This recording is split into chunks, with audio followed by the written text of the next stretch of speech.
And taking a moment to check in with yourself, check in with your body, and remind yourself why you came here.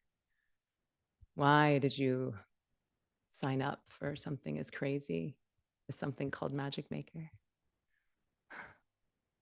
What magic would you love to make? And giving yourself full permission to want it all the way, to let your goals be audacious, to let your desires be divinely inspired. And if you're not sure exactly why you came here, can you open up your channel and be curious? Dear nature, dear guides, dear future self, please make it blatantly obvious why I am here. What magic am I meant to make? What am I meant to learn, receive? And just noticing how much more spaciousness you have even already in your body. Space to receive, space to learn. Really, really good. And in your own time, whenever you're ready, we can start to slowly, gently open the eyes and make your way to a seat. Hi, I love you. I am so grateful to have the opportunity to be here to connect with each one of you. Thank you to everyone who's on camera and dancing and playing full out already. Thank you to everyone who is rocking and blowing up this chat. It's really good to see all of you. We've got Pacific Northwest. We've got people from all over the world coming in. We've got people from the Midwest, the Middle East. Someone said, why am I here? My yoni, like it. I'm glad that you're listening to your real boss. I feel the most alive in my chest. So thank you for playing so full out. Oh, hi, Shonda. I'm so happy to have you. Hi, Vera. Hi, Juanita. Hi, Angel. So here we are. Welcome to day one of Magic Maker. You're so outrageously smart to have said yes to this. The team and I have been pouring so much love into this, and I am really, really cautiously optimistic about the magic that we're going to create together. So I'm curious, who here believes that the world could use a lot more magic right now? Who here believes that there is like a lot of headroom for how much better it could get for the human experience? Just give me a yes in the chat if that's you. Yeah, y'all are my people. So we are going to have so much fun together, but I want to let you in a secret right off the bat. What we're about to do, while it might feel like magic, it's not actually magic. And by that, I mean, this is not a trick, okay? This is not a sleight of hand. We're actually going to be working with extraordinarily powerful ancient technologies, and we're going to be diving deep into quantum field theory. But the thing is, when you start to understand the power of these ancient practices and what's actually going on in the quantum realm, when you practice this in your body, it feels like magic, but there's a lot of history and science backing it up. And that's what we're going to cover over the next 3 sessions. So who is willing to do an experiment to see what happens when we collectively start to embody the frequency of heaven on earth? Yep. Oh my God, I love you guys so much. This is so fun. Okay, so I know I asked you when we were in the dance, but what made you sign up for Magic Maker? Like, why are you here? Really? Who here already knows exactly what their dream is, what magic they want to manifest? If you feel brave, you could put that into the chat. Maybe some of you are looking for clarity on that dream. But I'll tell you why I'm here. My dream, my prayer for us is that you remember why you're here. And by that, I mean that you remember why your soul incarnated in this body at this time, at this moment on earth. Because it's a very brave time to incarnate as a human. We got like a real bifurcation happening on the planet.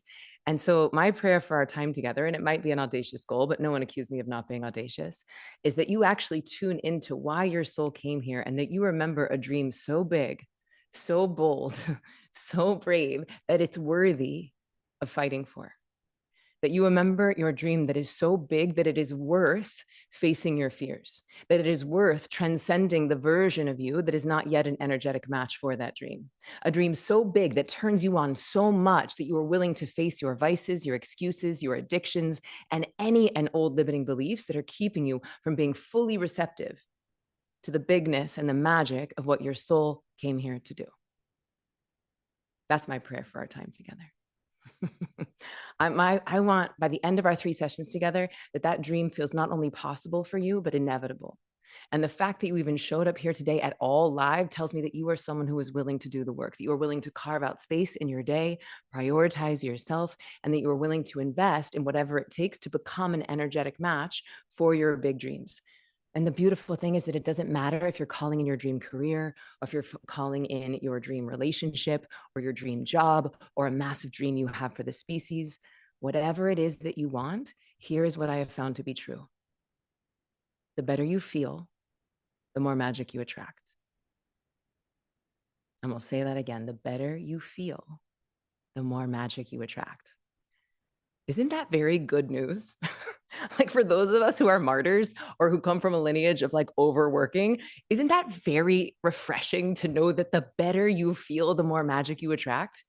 And I want to know, has anyone ever seen evidence of that in their lives already? Where you're just like, I am on vacation, I am working out, I am feeding myself well, I'm meditating, I am in flow state. And then you just start to become a magnet for magic. Who's seen that in their life? Yes, it's like truth. Yes, yes, yes, it's so true. So this is what I found after teaching hundreds of thousands of people for almost 20 years. I have proved that you can magnetize your desires by feeling good. And here's what's cool. When groups of people start to do this together, the effect is exponential. This is the power of ceremony at scale. And that's what we're starting to create right now, is an 8-day ceremonial container together. And the beautiful thing is that the magic's going to intensify day after day, and it doesn't stop when the Zoom ends. So I invite you to take this opportunity, this 8-day container of Magic Maker, very seriously. And by that, I mean, don't waste this opportunity. Like, get honest with what it is that you really want. Know that this many thousands of people coming together, creating a coherent field, creating what I imagine as like a collective antenna, is going to amplify your prayers. So let's take this seriously. And I also think that we have a serious responsibility to not be serious. Okay, so who would like to hear the world's simplest manifestation formula right out of the gate? I'm going to change your life right out of the gate. Who wants the world's simplest manifestation formula? Yes, yes, yes, yes, yes. Okay, Rebecca's a yes, Leon's a yes, Clifton's a yes. All right, I'm going to switch to my slides here. So give me a second, because I've got some pretty slides, because some of us are visual learners. Here we go. Okay, can you see that? Just give me a thumbs up if you can see the slides.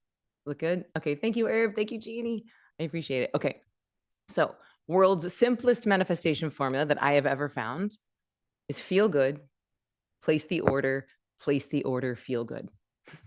Feel good, place the order, feel good. Feel good, place the order, feel good. Feel good, place the order, feel good. And actually, I invite you to be a ding dong and do it with me.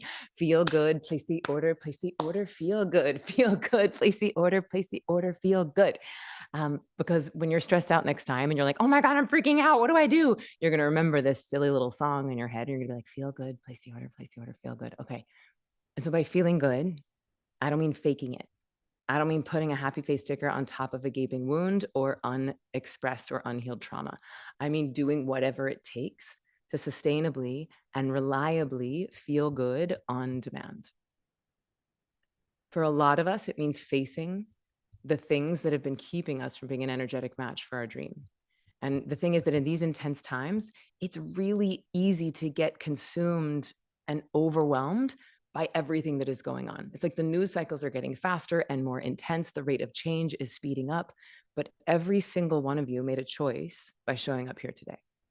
You are choosing to put your attention on that which you want to grow. You are choosing to water the flowers and not the weeds. So I know that it's easy to doubt, like, can my individual actions really make a difference?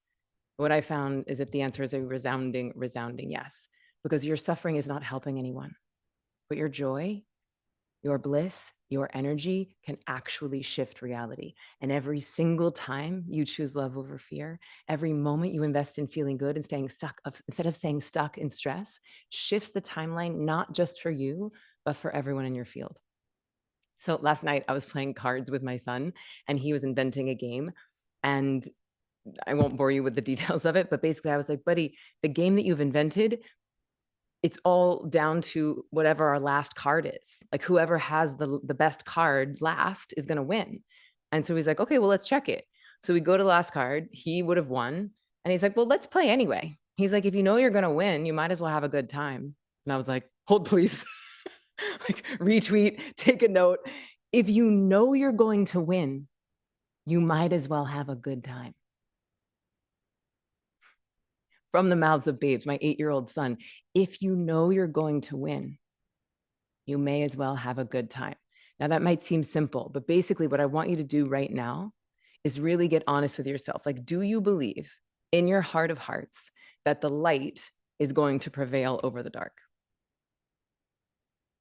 Or do you really think that there's a chance that dark will prevail? I can't answer that for you. But if you believe that ultimately the truth always rises, love always wins, that the light always prevails, then ultimately you are choosing to believe that you're going to win. You already know you're going to win, so you may as well have a good time along the way. And by the way, sometimes for me, having a good time means like crying my eyes out and like punching pillows while I rage. It's not about suppressing the darker feelings. It's about finding the pleasure even in the expression of what is intense. So I want to really celebrate every single one of you today. It's because instead of doom scrolling or catastrophizing about what could be going wrong, we get to spend that same energy visualizing what could go beautifully right. So let's see just how much magic we can make together, shall we? Okay, so I'm curious, how many of you are here, but you really, you're not quite sure what magic you want to make? You're not quite sure what the big dream is. You actually could use some support in clarifying the dream. Just if that's you, give me a yes or like a clarify in the chat. This is going to be helpful for the team and I to know how to support you. And then I'm curious, how many of you, we have a predominant, the team has already checked out. We have mostly, who all took the quiz so far? The what is your manifestation superpower? Okay, awesome. Bravo, gold stars for doing your homework. So the Cliff Notes is that you're either a visionary, a magnet, or an alchemist. And I know that we have a predominant number of visionaries here. So likely a lot of you are very clear on your dreams already. There's no good or bad here. There's no right or wrong. It's just knowing what your superpower is so that we know how to work with it. But those of you who want clarity on the dream, we're going to actually do an exercise today called Visualize, where we're going to drop deep into the field and really like paint the picture of the magic, the vision. But those of you who are clear, and look, even if you're not clear on the dream yet, you could dream right now about clarity. Like your dream at this moment in time could be clarity on your dream. So we can all do this exercise together. Okay, so how many people do we have in the room? I can't really see on Zoom, but how many? I think it's a lot. I think we're like in the thousand. Oh my God, 2.6 thousand people. Amazing. Okay, so I want you to imagine that right now we have 2.6 thousand people all in like a giant arena together. And actually, probably by the time this thing is done, we'll probably have 20 or 30,000 people watch Magic Maker. So actually, let's 10x that.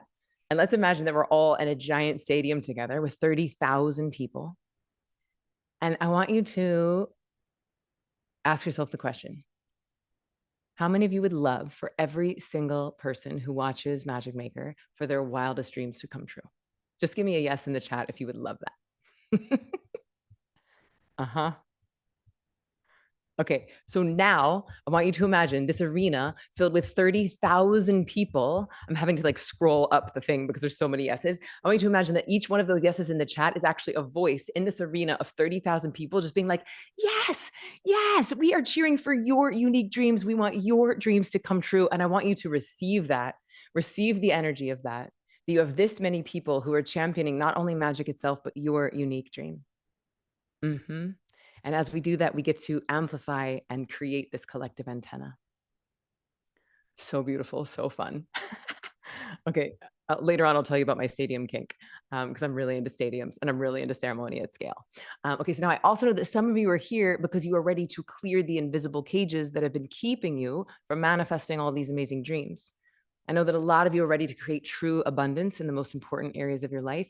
And some of you might have tried a lot of other tools, other meditation tools, other manifesting tools, lots of other self-help programs. And you feel like, honestly, it's a little hokey or it's a waste of your time, or it just feels like too precious, or it's just not working. And you're ready to actually get something that gives you a return on your time investment. Because I don't think any of us have time to waste. That's obvious. But I would even argue that you don't have time to spend on wellness tools. You don't have time to spend on consciousness tools, but everyone has time to invest. And the way you'll know if the tools are working is if you're getting a return on that investment. If for the few minutes that you put into the practice, are you getting back more time in your day? If for the willingness to face those feelings, are you getting back more joy, more bliss, more energy, right? Now, I also see a lot of Ziva folks here. So thank you for all of our amazing Ziva alumni and Ziva graduates who are here. It's really good to see you. And I know that a lot of you might be curious about what is coming next, and you're ready to be initiated into new practices that raise your frequency so high that you feel like your dreams are chasing you. So if that is you, if any of that is you, I want you to know that you are in the right place. Here we go. Okay. So if you're sick of the University of Instagram giving you 3 easy hacks for a better life, anyone just feeling a little overwhelmed by the University of Instagram, like everyone's like, eat meat, don't eat meat, go outside, lift heavy, don't lift heavy. It can be a little confusing after a while. But what I want you to know about Magic Maker is that this is not more information to consume. This is not more things to just take and take. This is the opposite.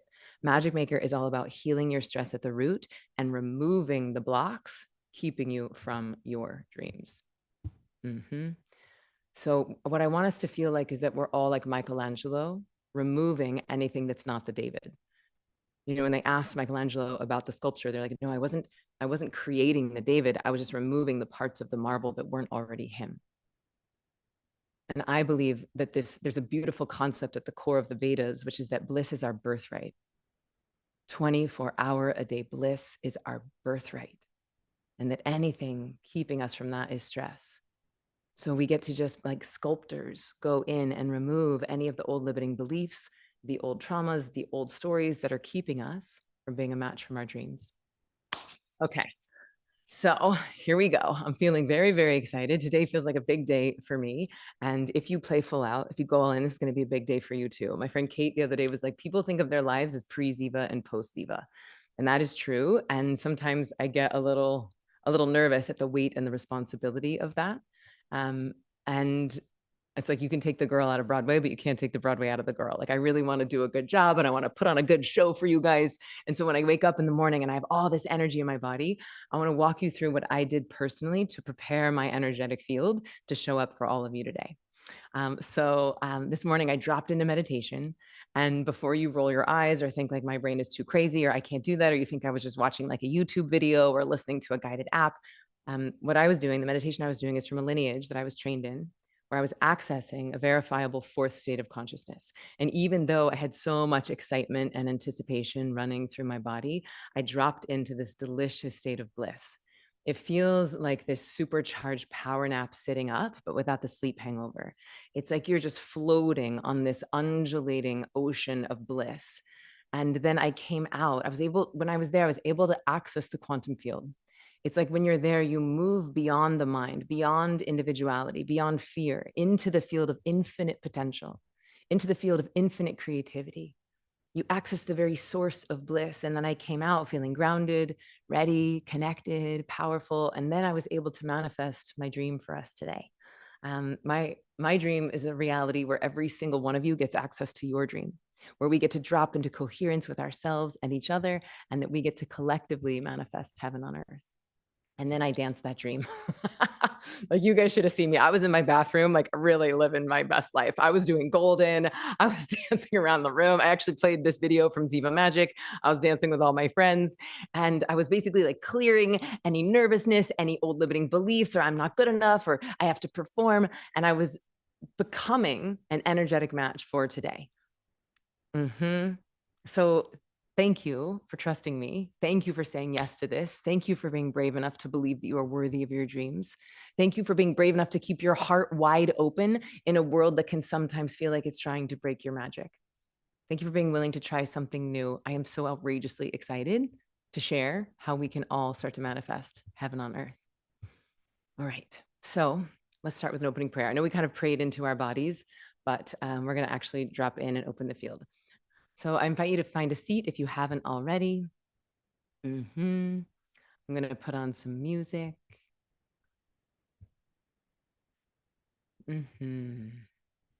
Taking a few breaths in, starting to find your body. One of the most powerful things that you can remember right now, closing your eyes, is that you chose to be here in this human experience courageously. into this most miraculous and chaotic planet. You are not here to suffer. You're here to remember the soul that you are, the light that you're here to shine, and all the emotion and thought that you will feel and think in between the beginning and the end of this one precious life. It is well with your soul. So beautiful. Taking another big, deep breath into your heart. Exhaling on the sound of Ah, the sound of God. Ah.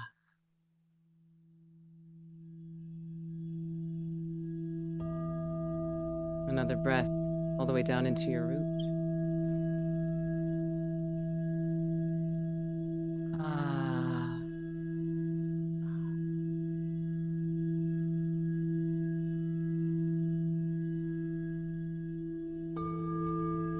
And again, finding all of that energy, all of that electricity, all of that light swirling around your head, your brain, and breathing into the excitement, the anticipation, the desire, even any nervousness or fear, whatever is real for you, whatever is happening in your mind, let it be here all the way, welcoming it. As we exhale, starting to allow all of that electricity in the mind to melt down.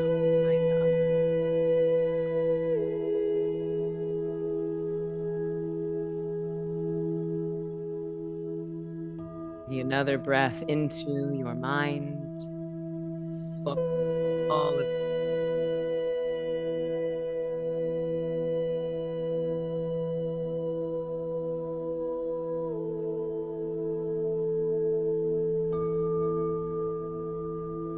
All of the excitement, all the fear, all the possibility, the doubt.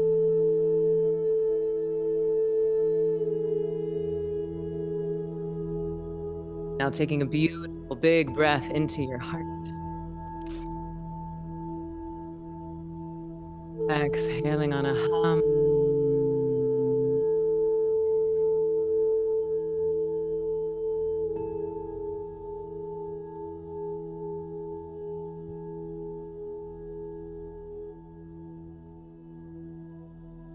Finding the frequency of pure love as you take another big breath into your heart.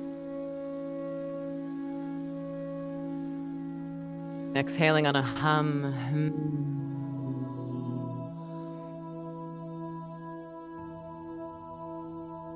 Letting all of that energy from your mind melt down behind your eyes, behind your throat, like liquid gold, melting right into the very center of your heart.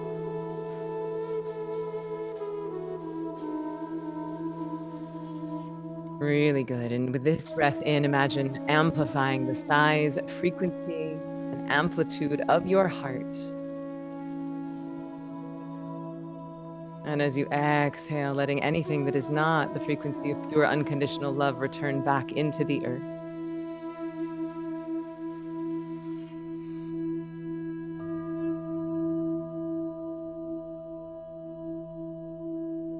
Giving yourself full permission to have all of your feelings. If tears are coming up, welcoming them. Taking a moment to come home to ourselves, to bring all of our energy, our awareness, our consciousness into this body, this moment, this time.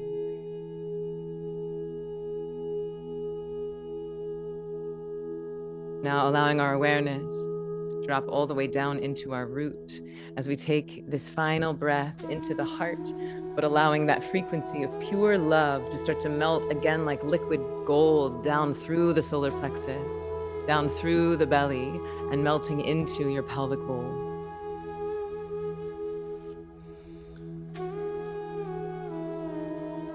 On your next inhale, letting your hips expand with your breath. Letting your hips expand with your energy, awareness, and attention. And as you exhale, letting go of any old sadness, any old disappointment at dreams that have not come into fruition. Any part of you that might feel afraid to dream, being so tender with it, giving it permission to be here, breathing into it.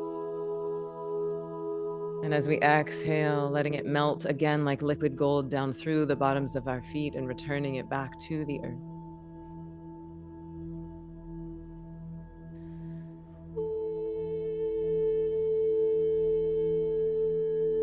Now I invite you to feel what the energy feels like in your root, at the base of your spine, in between your hips. Does it feel solid, alive, grounded, magnetic, numb, electric? But without judging it or shaming it or trying to make it different, just noticing what are the energetics at my root, this magnet and generator of my body.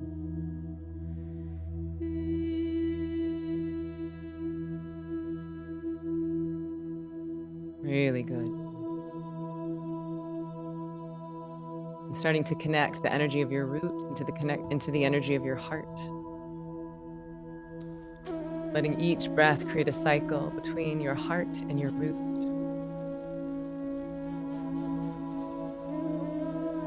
Inhaling into your heart and exhaling down through your root. So simple and so profound. So many of us have been disconnected from our bodies. So right now, allowing our love to start to saturate the part of our bodies that has often been disconnected, disassociated, numbed. Feeling the energy of your heart, amplifying, strengthening, and activating the energy of your root, and vice versa.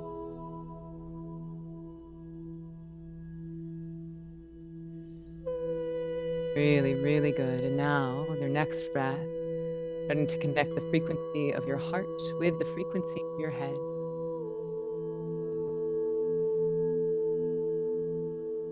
As you inhale, inhaling into your heart. And as you exhale, imagine connecting the energy of your heart up to your head, to your crown.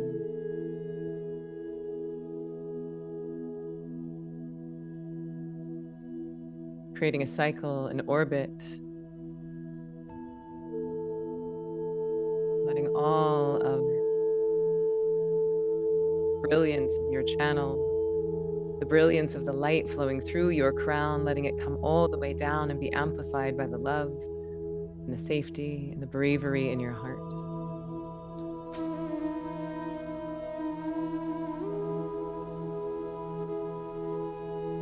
Really good. And now I invite you to imagine the energy of your head, your brilliant mind, your brave and bold heart, and your magnetic, electric root, all connecting in an infinity loop. Letting your inhale spiral the energy up. Letting your exhale take the energy down like two circles meeting in the center of your heart. Connecting your head, your heart, and your body with each breath. Knowing that when we connect our head with our heart, the electromagnetic field that we create is at least 60 times more powerful. And now imagine how much stronger that gets when we start to put our generator and our magnet online. So feeling this beautiful energetic field around you, your electromagnetic field or your toroidal field getting bigger, stronger, more filled with love, possibility, magic. And then wrapping this in an iridescent bubble of light. And filling this bubble with exactly how you love to feel during our 3 days together. How heart open, how receptive, how brave, how curious, how magical, how magnetic would you love to feel in our time together?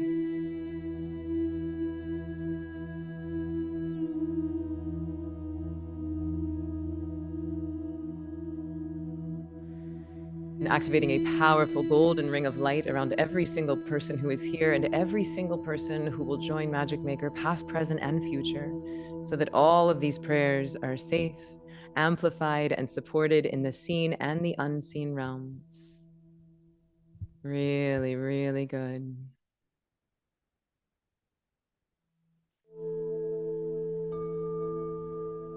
And with this ceremony space set with your iridescent bubble of light around you in this fiery golden ring of light, protecting all of us, protecting and amplifying these prayers, I invite you to call in your inner child. That version of you that believed in magic, that remembers that everything and anything is possible. The version of you that remembers why you came here, inviting them in, having them set on your left, and inviting in your inner elder. The version of you that is already an energetic match for the wildest magic you can imagine. With the wisdom, the discernment, the power,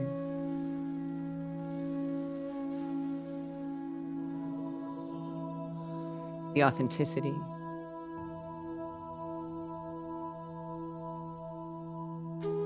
That you know you're capable of.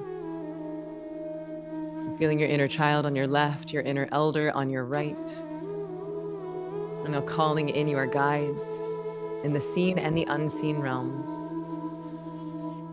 Perhaps simply connecting to future you. Or perhaps you have your angels or your guides actively calling in the spirit of Ziva, the spirit of Isis, the spirit of Gaia, the divine feminine, the divine masculine, the mother and father. Thank you, thank you, thank you, thank you, thank you, thank you, thank you. Thank you for the outrageous gift that it is to gather together. Thank you for the gift of these prayers. Thank you for the gift of getting to use our bodies to embody the frequency of heaven on earth for ours and for everyone's highest good.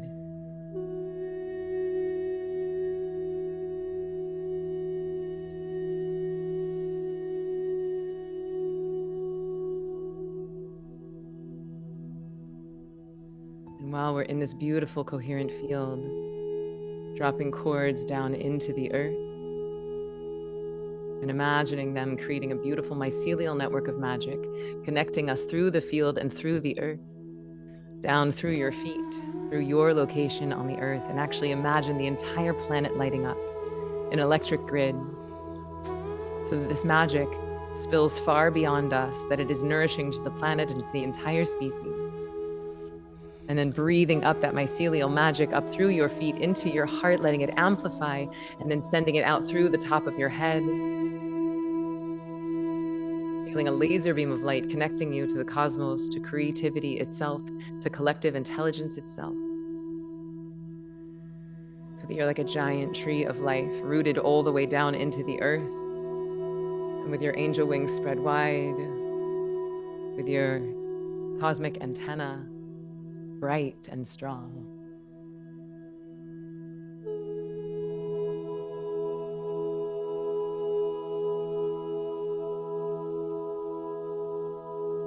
And whenever you're ready,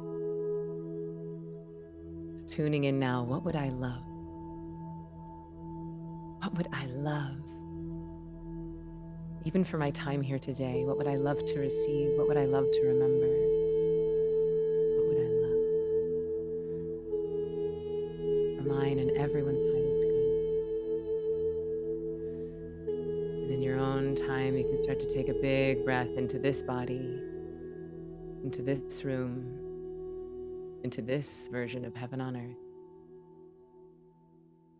And in your own time, whenever you're ready, we can start to slowly, gently open the eyes.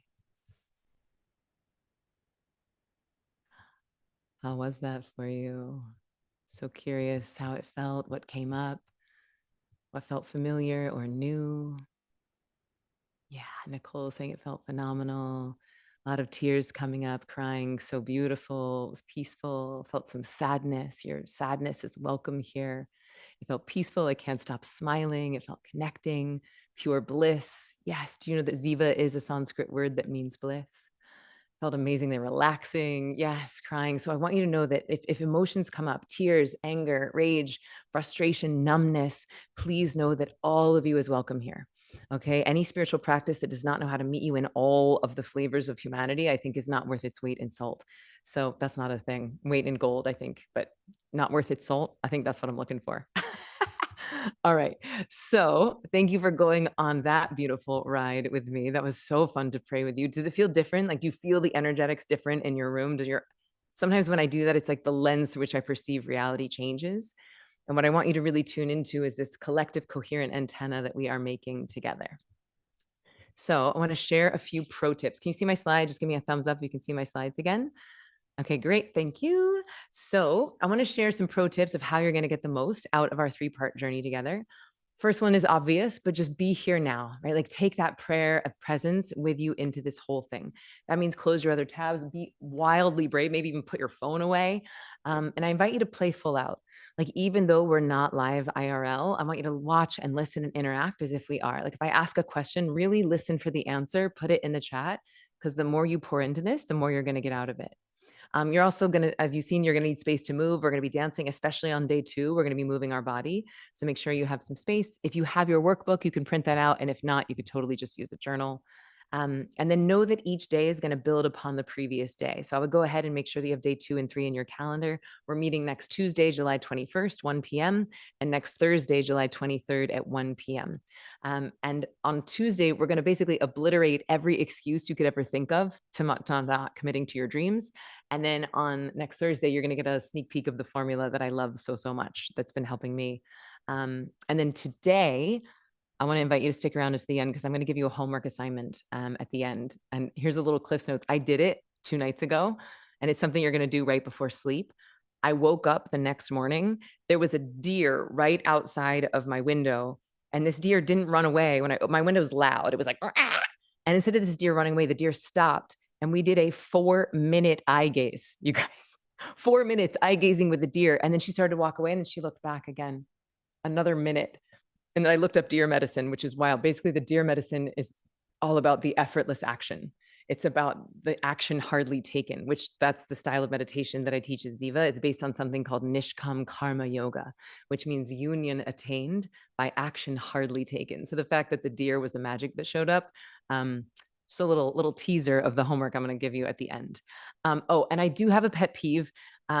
If you need to go, which I hope you can stay, but if you do need to go, please do not announce it in the chat. I just find it so annoying. Like, we don't need to know that you need to walk your dog. We don't need to know that you got to pick up your son from camp. God bless, Godspeed. No need to say it in the chat. Just go. Yes, there is going to be a replay. There's going to be a limited time access to the replay. And those of you who want extended access to the replay, if you want our playlist and all the song selection, if you want an ancient teaching on the Hermetic principles, all of that is available in the VIP. So you can find that on this page. You just scroll down and you can get extended access to the replays and all of that. Okay, so those of you, I think a lot of you already shared what your type is if you took the quiz, if you're a visionary, if you're a magnet or an alchemist. And if you did not take the quiz, don't worry, that's also on this page, and you can do that before you show up for day 2. Okay, I think that's all of our housekeeping.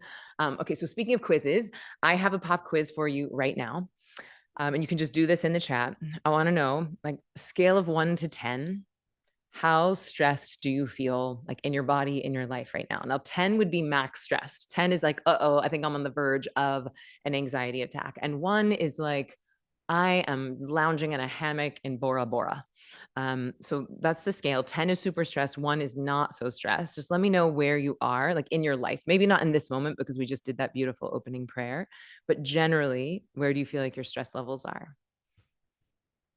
And next question. I'm just going to check here. Hold on. Whoa, you guys are blowing up the chat. It's very exciting. Okay. Oh, okay. We got 4, 6, 8, 8, 7, 6. Maybe the team can Maria says a 60. Maria, I'm really proud of you for showing up. Bravo. It's really good. It seems like we've got almost like 2 camps. It feels like there's like a 7 camp and then a 4 camp is our predominant. Emma's feeling a 10. God bless you for being here. Bravo. And if you want to share, like, what's stressing you out, like, if you want to just name it in the chat, where I'm available for that. But my second question in our pop quiz is, scale of 1 to 10, how would you rate your ability to make magic? Like, 10 is like, whew, I have a thought and it shows up. I feel super duper magic. And one is like, I feel stuck. I feel like maybe my antenna's not tuned, or I have this big dream that's been sticking around and it's not showing up. So let me know where you are, where it feels like right now, if you would rate yourself as a magic maker.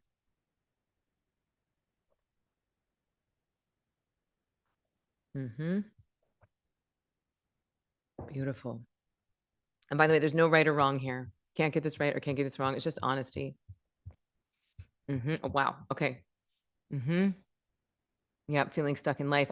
Some people are feeling lucky. Maybe you know my lucky mantra. It's not really a mantra. Uh-huh. Okay, beautiful. So I actually want you to write these numbers down. I want you to write them down. You can, I think there's a section in the workbook for this, but we're going to come back to them because whatever number you're at, you are in the right place. And Magic Maker is designed to help you reduce your stress and increase your magic. Last time, Claire said Magic Maker is unlike anything I've ever tried, anything I've ever experienced. It's the first moment I actually felt the shift. Like for real, I feel like I cracked the code on myself. Tessa said, I thought there's just going to be some mindset woo, but actually it's deep AF. I am not the same person as I was when I started. I'm going to say that again. I am not the same person I was when I started. So I want you to take a moment and really get honest with yourself. Who here is willing to make an identity shift? Because that's what manifestation is. It's not about wanting. It's not about wishing. It's not about thinking that the universe is a cosmic vending machine. It's actually about you becoming the version of you that is required to be a match and to receive the thing. So who's willing to be brave enough to let go of who you are so that you can step into who you can become? So if that is you, give me a hell yes in the comments. A lot of that is already happening because if you are here, it tells me something about you. You're likely here because you have big dreams, but you're still not getting what you want because most people are missing the most important step that comes before manifesting, before magic making. Because here's the thing, most mental tools are keeping us stuck in the surface layer of the mind, and it's costing you time, and it is not getting you the results that you need. Now, I know that there's a lot of new age gurus and a lot of self-help modalities popping up these days. So you might be wondering if Magic Maker is even for you. Is this even worth your time? So I say, let's find out. So again, I want you to close your eyes, and I'm going to ask you a few questions. So again, no right or wrong, just be honest. Big deep breath in. Exhaling. Right? Do you ever feel frustrated how some people, maybe even your best friends, are manifesting exactly what they want while you have been stuck in the same patterns? Do you ever feel devastated at the state of the world, but you're not sure if you have the energy or the tools to make it better? Like, do you know that you are meant for greatness, but you feel like you're running out of energy and time? If you feel kind of confused because the world is telling you to be soft and slow and feminine, but the demands of life are requiring you to be fast and tough and masculine. Are you tired of living the lie of the I'll be happy when syndrome? If you feel like stress is getting the better of you, robbing you of sleep and your joy and your life force, if you are sick of feeling like you have to do it all alone and you are ready to remember who the fuck you are, if you are ready to finally shed the stress that is keeping you from being a match for your dreams, are you ready to reclaim your body as a temple and your pleasure as a pathway to the divine so that you can become the most magnetic person in the room? Where you feel so safe in your body that you are ready to receive your dreams with ease, like you know beyond a shadow of a doubt that nature has your back. If you are hungry for a tight-knit community of people who not only believe in magic, but are ready to amplify yours, if you are ready to become a true manifesting master where you not only believe that magic is real, but you know how to access it on demand so that you can shift reality, not just for yourself, but for the whole species. If that is you, if even one of the answers to those questions was yes, then you are in the right place. Just really feel that, feel the possibility of that, of shedding those old identities, of stepping into the new ones that you desire. And in your own time, I'm going to invite you to go ahead and close your eyes. I mean, open your eyes. They're already closed. You can open your eyes. Uh-huh. So look, I know those are some pretty tall claims, but I have seen this happen time and time again. I've seen it happen in my life. I've seen it happen in my students' lives. This happened from Sandra. She said, I have manifested everything I intended to manifest. I can't even begin to talk about the surprise magic, the serendipities, the high fives from nature, and the countless things that have happened along the way. Now, Sandra, I know we've been on 2 retreats together. She was just with me in Greece. I know her really well, and I know her story. She actually grew up so poor that she had to quite literally eat dirt. She was eating soil to get nutrition. And she grew up in poverty, but she remembers being like this dirty little 5-year-old kid and she used to spin around like Wonder Woman.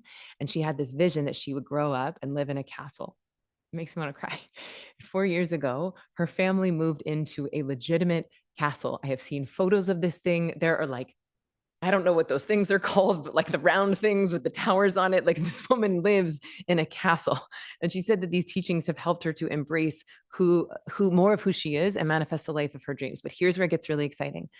She said, first I manifested for myself. Now I'm manifesting heaven on earth for others. This past year, because of Ziva in this community, I've used the gifts that I've been given to help other people who are living in poverty. She opened up an RV resort where now she's teaching people how to process their emotions. And she said, watching this transform into what I envisioned, it makes me want to weep. It's like, oh my gosh, it's all coming to life. So I don't know about you, but I know I like tuning into little 5-year-old Sandra. I don't think I'm maybe 5 here. Look how sweet little Emily is. So I know that all of these claims that I just made are possible because exactly what happened to me and what has happened to so many of my students. So just like Sandra, and likely just like you, I had really big dreams when I was little. I knew since I was in 4th grade that I was going to be on Broadway. I knew I was going to be an actress, and I also knew that I wasn't going to stay there. I knew I would move on to start to help people. So I dedicated my entire life to getting good enough to make it on Broadway. Oh, lost my slides here. Where's little Emily? Here she goes. Okay. And then at 22, I made it. I did the thing I wanted to do since I was a child. And 3 weeks later, it was the saddest I had ever been. I'm curious, has any of you achieved a goal, like the thing you really thought was going to make you happy, and then you were miserable afterwards? So I learned at a pretty young age that we as humans are more interested in the happiness of pursuit than we are the pursuit of happiness. But I was 22, so I didn't really get it all the way. So I just stayed trapped in what I now know is an invisible cage called the I'll be happy when syndrome. It's like, I'll be happy when I book that next job. I'll be happy when I get a next boyfriend. I'll be happy when I have another zero in my bank account, when I get pregnant, when I have a baby, when my kids leave the house. So I want to know, actually, if you're feeling brave enough to share, like, what's your I'll be happy when syndrome story? Like, do you have a story like, once I just have blank, then I'll be happy? Let's see. We've got I'll be happy when I have a perfectly, I'll be when I retire. That's a good one. Do you know that there's an extraordinary amount of people who die the week that they retire? It's really sad and scary, but it's true. So please do not wait to be happy until you retire because you are not guaranteed to keep living. Oh, by the way, I'm a little macabre about death. It's 100% death rate. We're all going to die.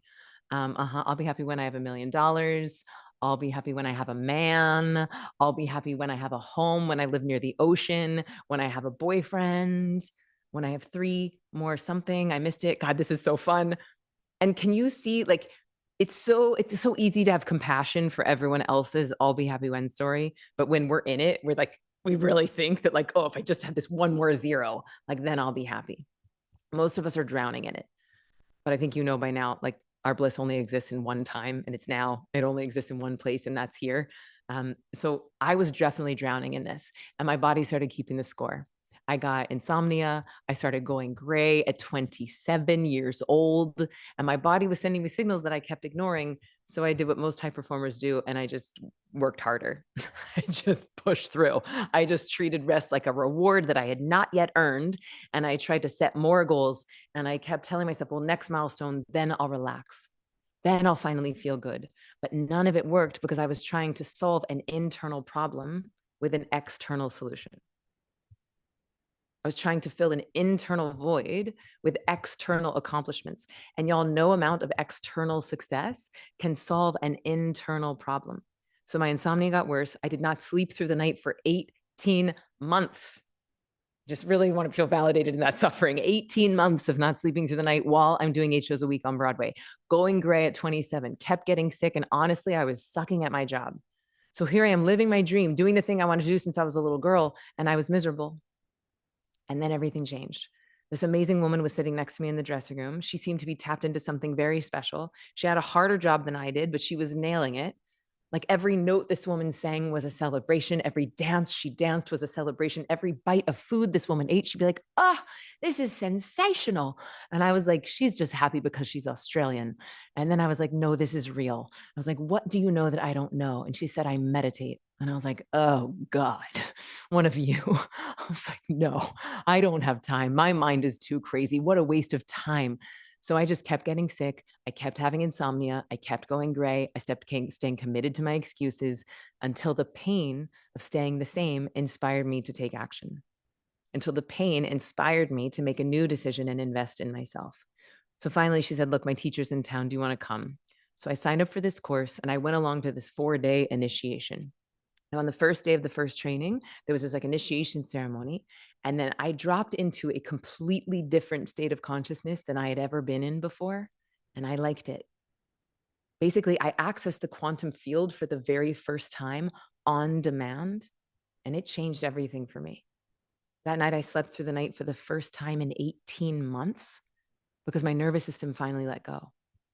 I started enjoying my job again. My dating life got better. I healed my eating disorder. I stopped going gray. I started booking more jobs because for the first time in my entire life, I was able to access this quantum field on demand. And that moment changed the course of my life because it was not just that I slept. It was not just that my anxiety started dissolving at the source. It was that I was experiencing a state of consciousness that I didn't even know existed. I didn't even know it was available. I was experiencing this verifiable fourth state of consciousness, which is different than waking, sleeping, or dreaming. It's this place beneath the stress, beneath the striving. And it was a place that felt more like me than the exhausted version that I've been living. And that's when I realized something that would become one of the most important discoveries of my life, that all manifestations begin in the unmanifest, that everything you want first exists in the quantum realm. It's like our external reality is an outpicturing of our internal landscape.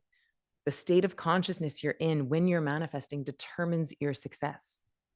Every relationship, business breakthrough, dream first exists as potential. And this particular mental technique that I was initiated into gave me a way to access that field of potential on demand, not after becoming a monk, not after moving to a mountaintop, just right there in the middle of Manhattan doing 8 shows a week.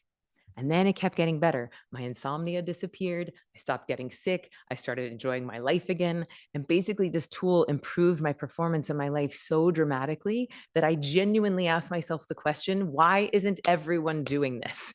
It is not just the name of my podcast. I am the type of person that when I find something that works, I'm like, hey, everybody, I found the keys to the kingdom. Like the thing that we're all looking for, it's right inside of ourselves. So that question, like, why isn't everyone doing this? Led me to leave Broadway. Led me to India. I started apprenticing with masters. I spent years studying the Vedas, which are an ancient body of knowledge, so that I could teach these tools to others. And then something wild happened. My students started experiencing the exact same shifts that I did. They had better sleep, better health, better performance, more creativity, more ease. And then their manifestations, their wildest dreams started becoming their everyday reality.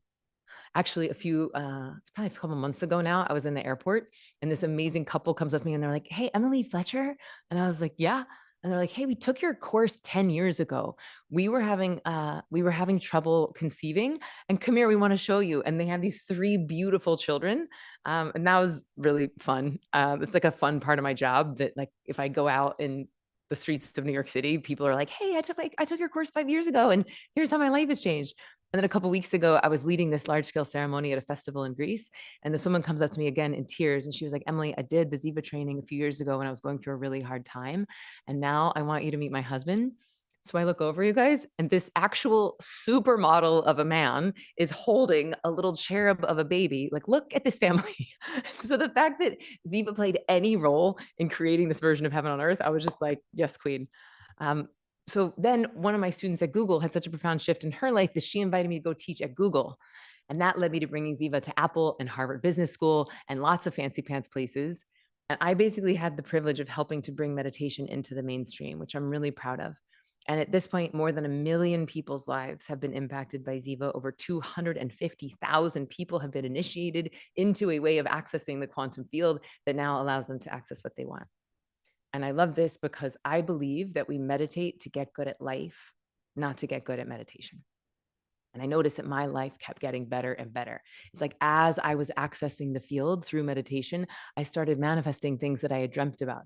I got married, I had a baby, I wrote a Wall Street Journal best-selling book, I created a multiple seven-figure business. It was all going great. And then 2020 happened. Any of you guys had like a wild life-changing shift in 2020? Uh-huh. For me, life initiated me into an entirely different level of the video game. It's like I had this secondary spiritual awakening. So I want to know, like, I'm curious if you want to share like what your flip was, like from what to what in 2020. But it feels to me like the whole world shifted timelines. And for me, the shift moved me from my mind into my body, from the masculine into the feminine, from pure transcendence into ecstatic transcendence. And I received this initiation into embodied manifesting. And what I discovered really surprised me because I had spent years learning how to access the field on demand through rest, through nervous system regulations, through the science of sound, which is called cymatics. But I had no idea that there was an entirely different way to access the field.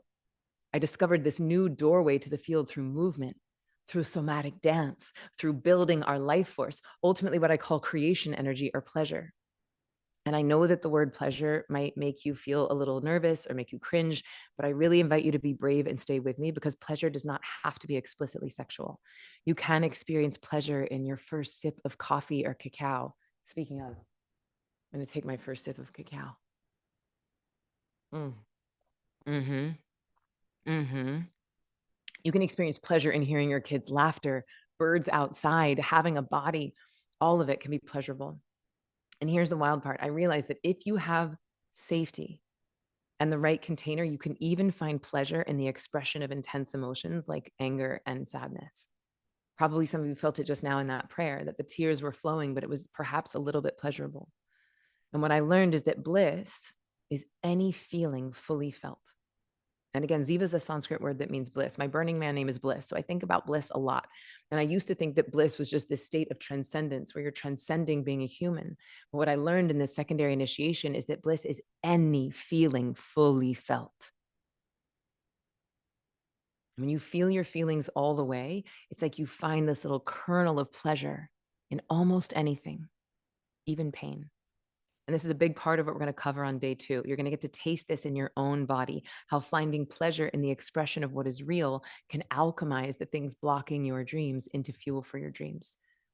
Isabella said that she now feels like as if nothing can phase her because now she can alchemize even the big emotions. She said, when I embrace all my feelings, there's nothing to push away. She started getting compliments from people, which stopped when she was in a depression. She feels more authentic and loving towards herself. She said, when I feel pleasure in my body, which is more and more available every day, it feels like heaven on earth inside my body. And that's the trick, you guys. With manifesting, it's never about the thing. It's always about the feeling you assume the thing will bring. I'm going to say that again. With manifesting, it is not about having the thing.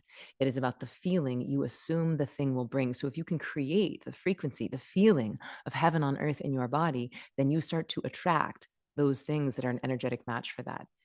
This has been true for me. And it's like the more I feel my emotions all the way, the more fun I have, the better life gets. So ultimately, I discovered that it's meditation and embodied manifesting are both amazing alone, but together they create what feels like legitimate magic. And as I started combining these two modalities, everything accelerated. It's like I became a magnet. It's like I found the two poles, the masculine and the feminine, the excitation and the de-excitation, the manifest and the unmanifest. And I want to just double click on the paradox that pleasure gave me the safety to feel and transmute the more intense emotions. This is important because, again, any spiritual tool that only helps you when things are going great is not legit.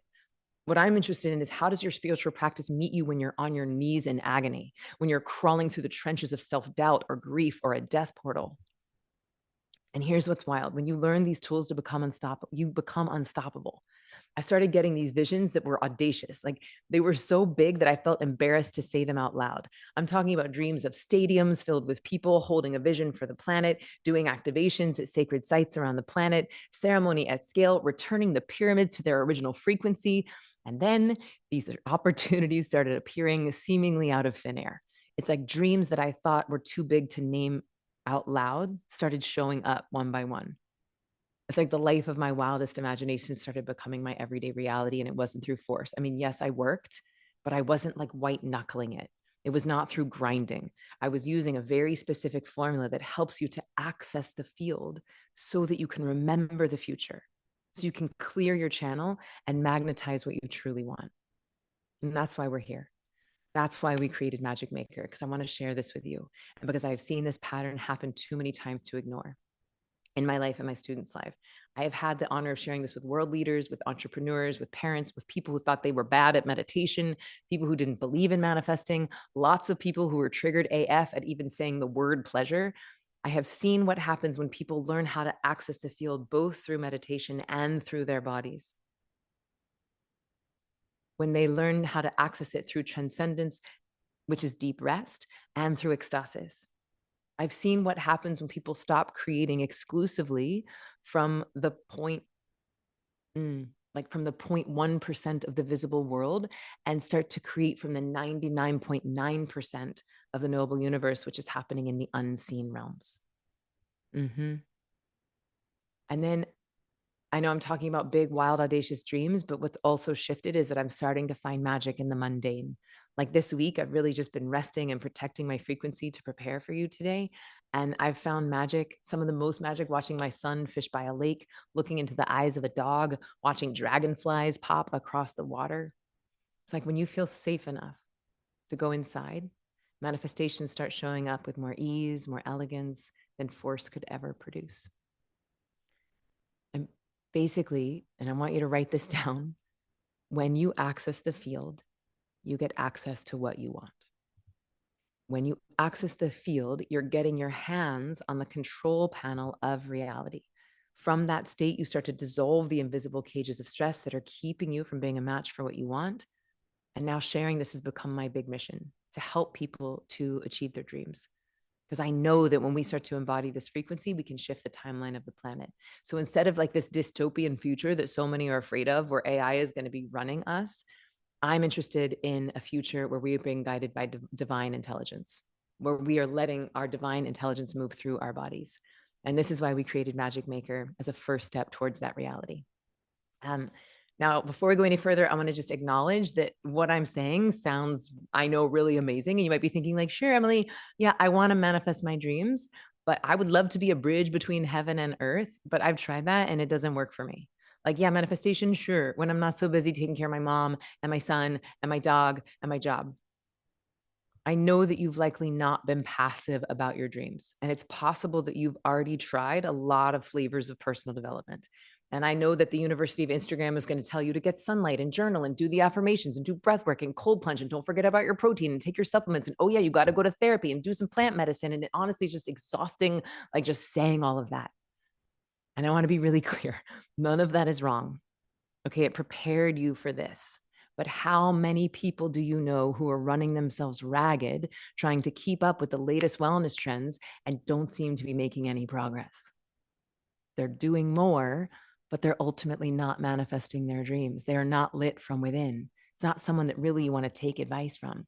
Or worse, a lot of people are feeling so overwhelmed by the intensity of the planet and their lives that they need to numb out through Netflix or wine or read or endless scrolling to actually disassociate as a desperate attempt to unwind and regulate. And there's no judgment. I have been there. And if you're here, I don't think I need to make an argument for why wine and Instagram are not really helpful tools to magnetize the life of your dreams. But what might surprise you is that a lot of even the meditation and manifesting tools out there are not helping. Like if I hear another person tell me, oh, Emily, walking is my meditation, surfing is my meditation, cooking is my meditation, exercise is my meditation. You guys, Exercise is called exercise. Cooking is called cooking. Meditation is called meditation. That is why they have their own words. And I'm going to get on a little bit of a meditation teacher soapbox here for a minute, so stay with me. I'm gonna make a bold claim. Most meditation techniques out there are wasting your time. Pause. I got an Instagram message from a guy I met in Ibiza the other day, and he was like, yeah, I see you're a meditation teacher. He's like, yeah, swimming is my meditation. And I was like, nope, no, it is not. And he's like, God, I thought you'd be more open-minded about this. I'm shocked that you're not. And I was like, no, sir, I have spent 2 decades studying and teaching people how to access a verifiable fourth state of consciousness. Please do not lecture me on Instagram about how swimming is your meditation, because I think that is an excuse that people use to absolve themselves of actually effing meditating. Thank you. Goodbye. So I'm going to say what I said, and I stand by it, that most meditation techniques out there in the West in this day and age are wasting your time, because most of what people are calling meditation are at best watered down mindfulness tools. And I don't think it's malicious. I think people are trying to help. But most of what I see people practicing in the West was originally designed for monks. Did you know that it is actually only 1% of the world's population that is monastic or reclusive or renunciate by nature? Less than 1%. The other 99% of us are called householders. And if you're a householder, and that means you're someone who likes having sex, likes making money, likes living in society. If you're a householder and you're trying to do monastic practices, you're always going to feel like you're failing. It's always going to feel hard. You're going to feel like you should be trying to quiet your mind, like you're failing because you have desires. And then you're going to quit, because none of us will do anything for very long that we feel like we're failing at. So most of the apps out there and the YouTube videos are watered down version of techniques that weren't even designed for people like us with busy minds and busy lives. And look, they can be nice, okay? They can be nice relaxation tools, but they are all keeping you in the realm of thinking. If someone is guiding you through and you're staying in your left brain, that's essentially like watching spiritual TV for your brain.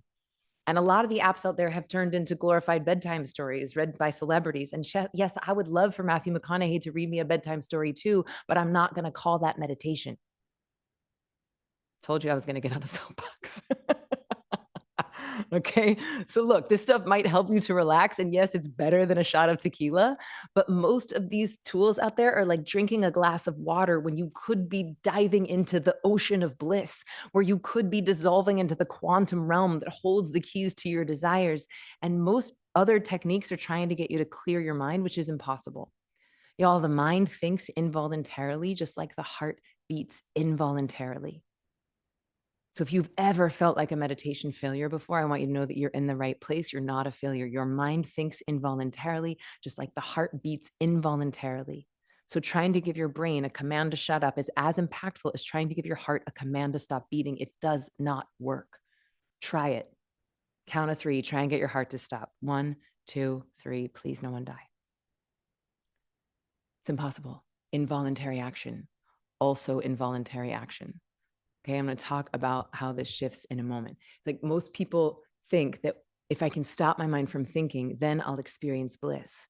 But every single thought you are having is trying to move you towards greater fulfillment. So actually, it's when I experience bliss by accessing the field, then your mind cannot conceive of a thought that would bring it greater fulfillment than it's already experiencing, and then the mind falls silent. So I'm going to say that again. A lot of other meditation tools are teaching you, if you can just clear your mind, just let the thoughts go like a cloud, then you'll experience bliss. But actually, if it's true that the mind thinks involuntarily,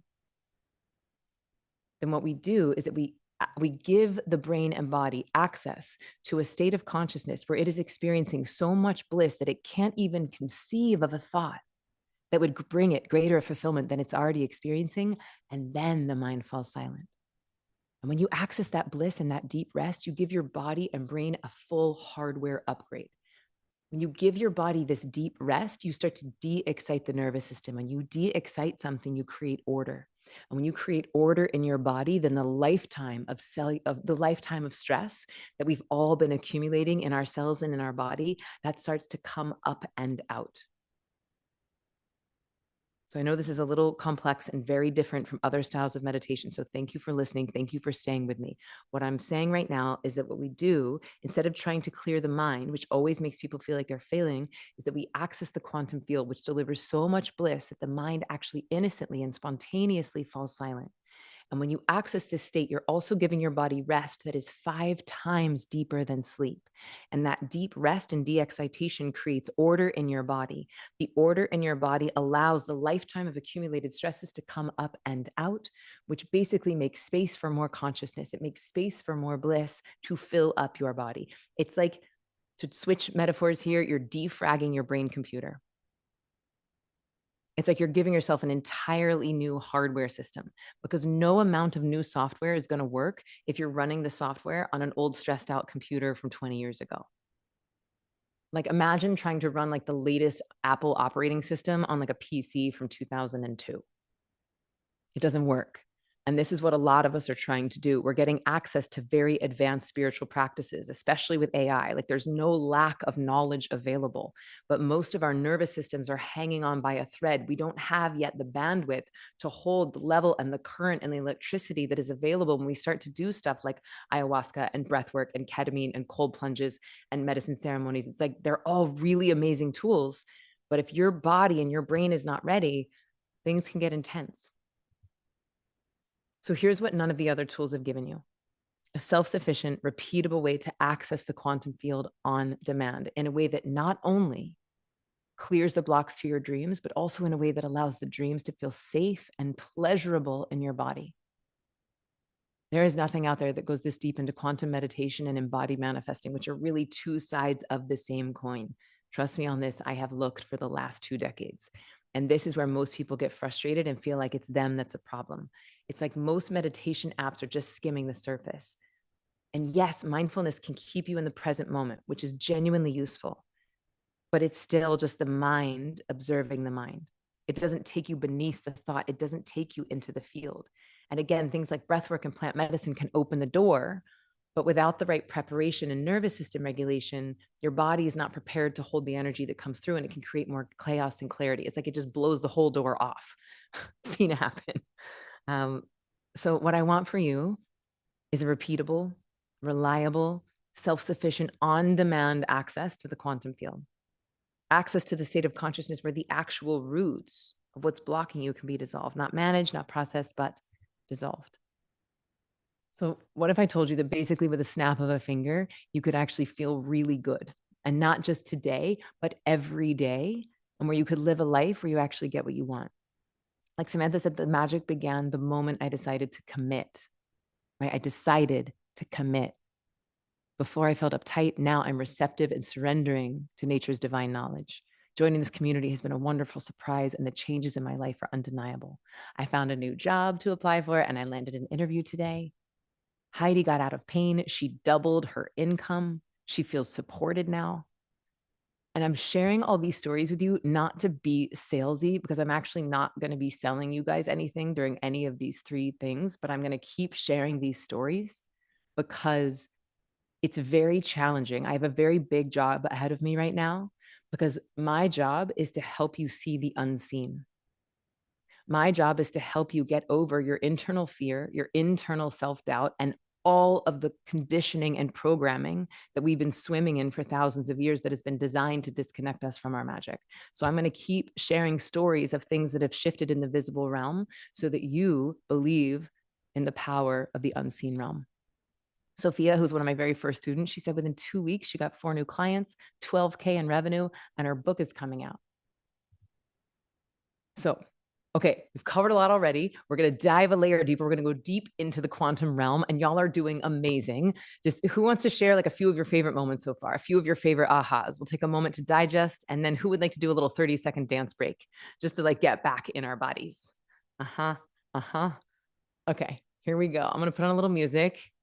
Yes, a little dance break, sharing your ahas.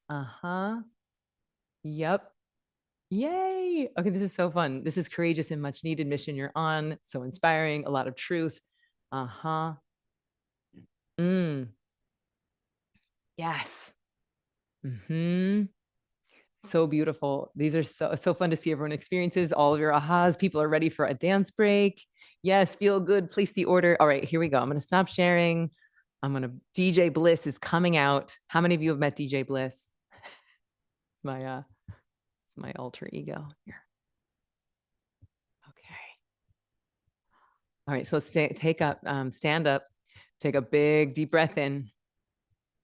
We're gonna change the flavor a little bit. It might be a little hard to hear me. How's my sound? Give me a thumbs up if you can hear my voice. Hear the music? Okay, great. Just find this beat.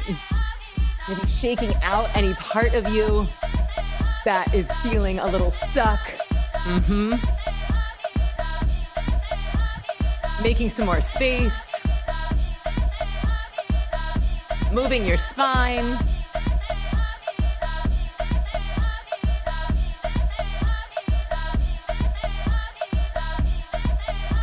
Maybe starting to twist a little bit.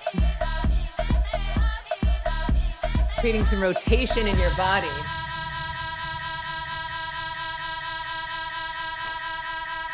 Shaking out your hands, your shoulders.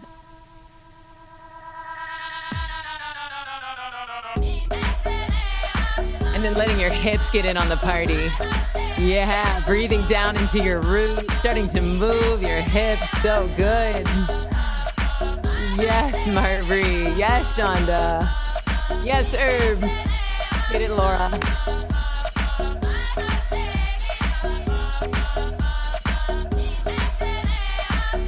And what if you invite your inner child out to play again? That little version of you that doesn't care about looking good, that just wants to have a good time.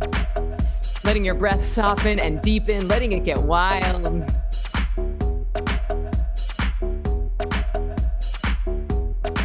Letting it get a little funky. Yes. All right, one hand on your heart, one hand on your belly, big deep breath in. Exhaling on the sound of the sound of God.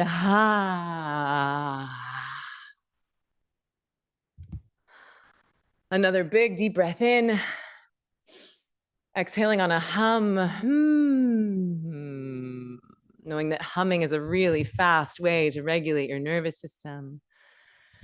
So good.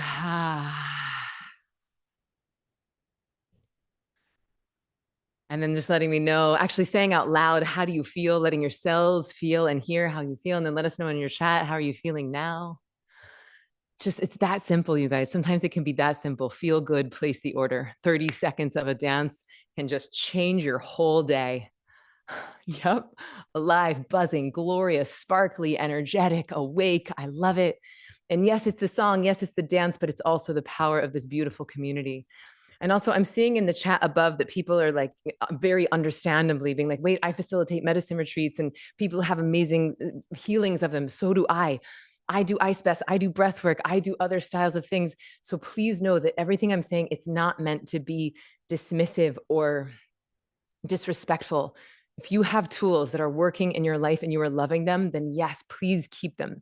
I am not meant to be disrespectful. What I'm talking about specifically is a lot of the like apps and YouTube things and where people are just guiding you through even what I'm doing, even the exercises that I'm going to be giving you during these 3 days are basically mental techniques, because normally when people study with me, we go through a whole process of initiation. So if it's working for you, then amazing.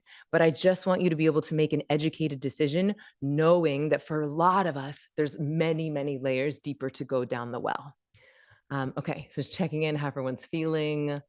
Yes, nothing wrong with having a toolbox full of choices, provided that they're working for you. The danger that I see, though, is that some people dig a lot of 3-foot wells and then they're confused why they don't hit water. I read this book, I studied with this guru, I went to this workshop, I did this thing, I did that. And it's great, they're all great. But if you never go like an inch wide and a mile deep, you don't know the layers and the depths that you could be accessing. Okay, I'm gonna go back to my slides. You guys are doing great. Here we go again. What's my weakness, man? Remember that? Anyone here from the 80s? Okay. All right.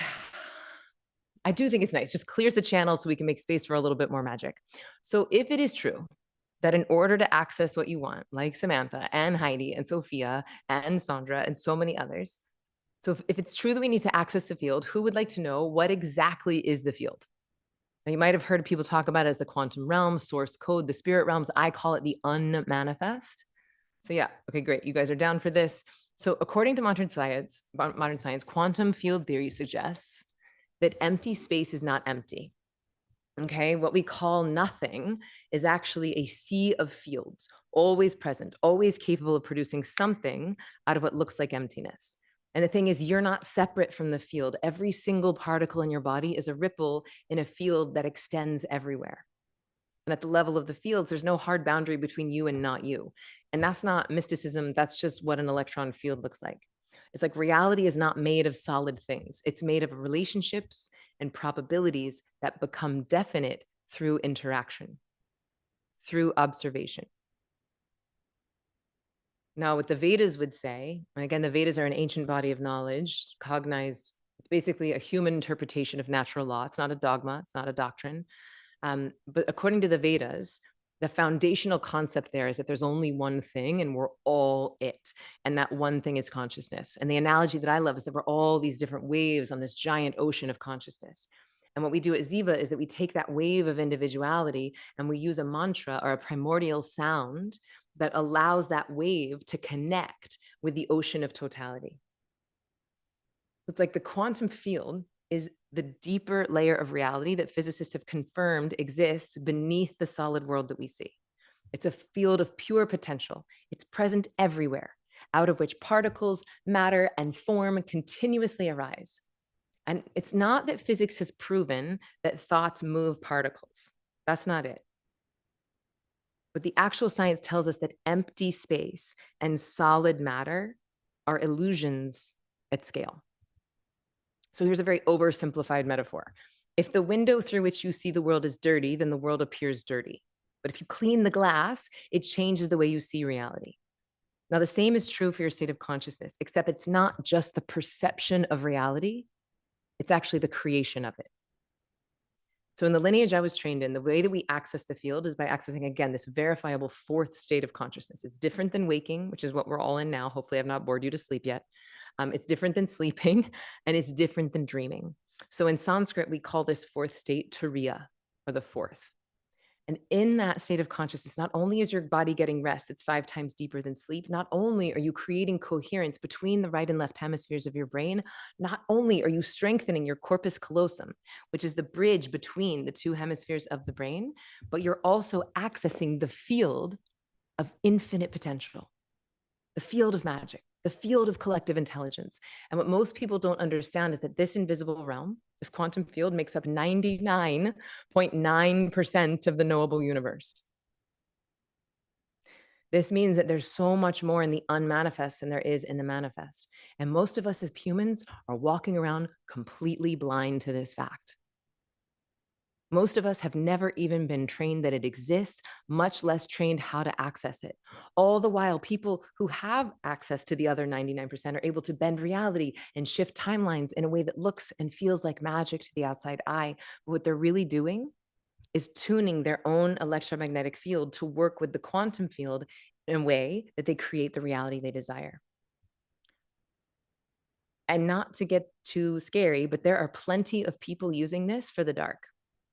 So I would like to get the light workers trained up. I would like to get the magic makers trained up, because imagine how much conditioning it took to make us believe that working with our bodies and working with the laws of nature was considered woo or occult or scary or satanic or witchcraft.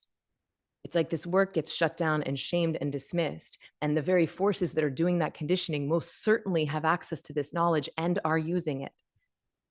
So I believe that it is high time that we reclaim this ancient knowledge. I think it is high time that we reclaim this magic for ourselves. It is time for us to remember that our bodies are holy, that we can turn up the dial on our own divinity by shifting our neurochemistry, because I believe that the disconnection that most humans have experienced from our bodies and from the quantum field has been very deliberate and very on purpose. Because when you have access to the field, you become very creative and very powerful. And people who remember how creative and powerful they are very hard to control. They don't make very good servants to an empire that's trying to profit off your disconnection, your fear, and your pain. To which I say, kindly and with love, fuck that. No more. This is the world that we get to change. We get to reclaim our bodies for ourselves. We get to reclaim our pleasure as holy. We get to learn the ancient modalities that allow us to actually flood our brains and bodies with the frequency of heaven on earth. So thank you for saying yes today. Thank you for having the bravery to commit to your dreams, the bravery to face your resistance and conditioning. This whole series is designed to help you turn up the dial on your divinity, to help you increase your personal power and creativity by helping you learn how to access the field on demand. So if right about now you're thinking, what in the Sam Hill is Emily talking about? I want to make this real simple. What you put your attention on grows. And the more you put your attention on something, it's as if you're watering a seed. And what most of the planet is doing, and you can see this on social media, is that we are unconsciously watering the weeds. Most people are worshiping their worries, putting their attention on the very thing that they are afraid will happen, and then accidentally manifesting the very thing they don't want.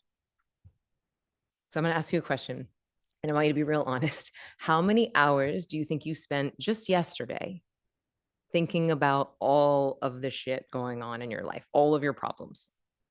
Oh God, my kid is sick and I gotta pay rent and like this is going on and the seeds, what's going on with the seeds? And now we've got the this and the soil and the just how many hours did you spend yesterday thinking about all the problems in your life? And again, no right or wrong, no judgment, no shame. I just want to know like approximately like 1 hour, 6 hours, all of the hours. Okay, thank you for your honesty.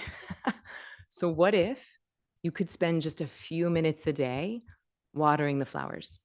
Just a few minutes a day, putting your very precious attention on that which you desire to grow. Because when you do that, everything changes. And I'm inviting you to put your attention on your dreams, on what you would love to see manifest. It seems simple, but look at your Instagram feed. Look at the news that you're watching. Look at the podcasts that you're listening to, the ads that you're consuming. And the fear mongering is getting worse. It's going to get more intense. The intensity is going to, dial up. And we get to be the antidote to that. We get to be the antidote to that. So here's some even better news. Once you learn how to access the unmanifest on demand, not only do you get more of what you want, but you also eradicate stress from your body at the root. So this is what I was talking about earlier, but it's worth double clicking on. When you access this fourth state of consciousness, you get out of fight or flight.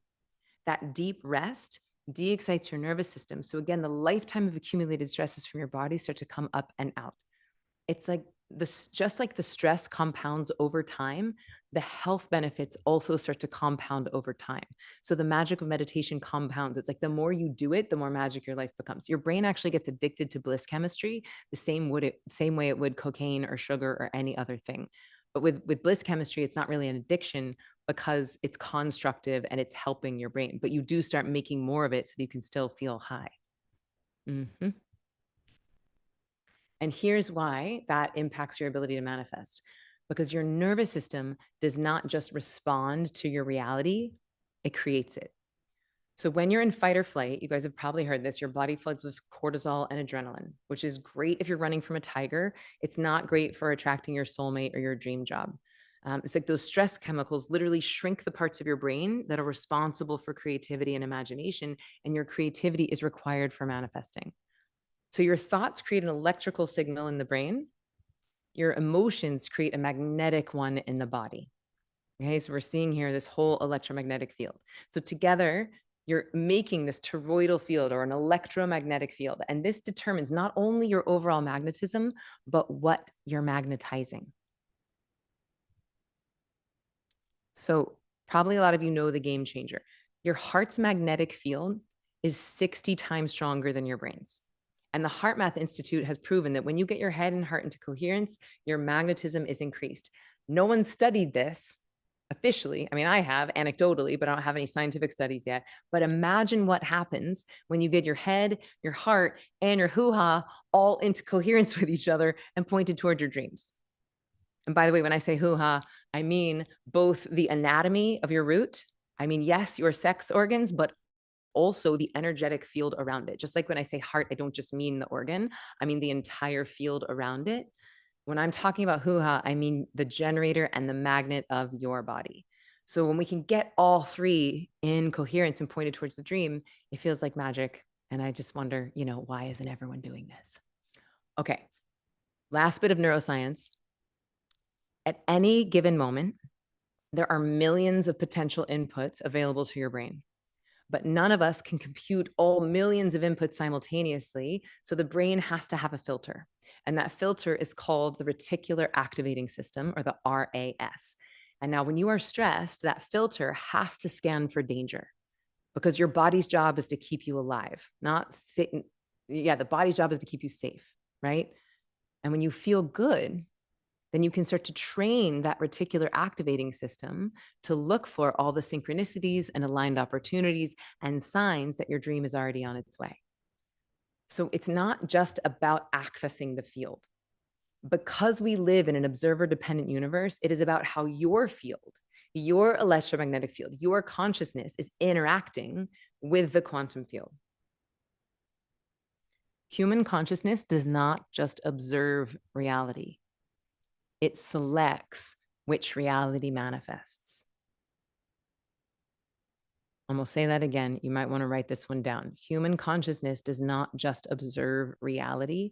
It selects which reality manifests. The mind is not just a witness in this world. It is the observer that collapses infinite possibility into a physical outcome.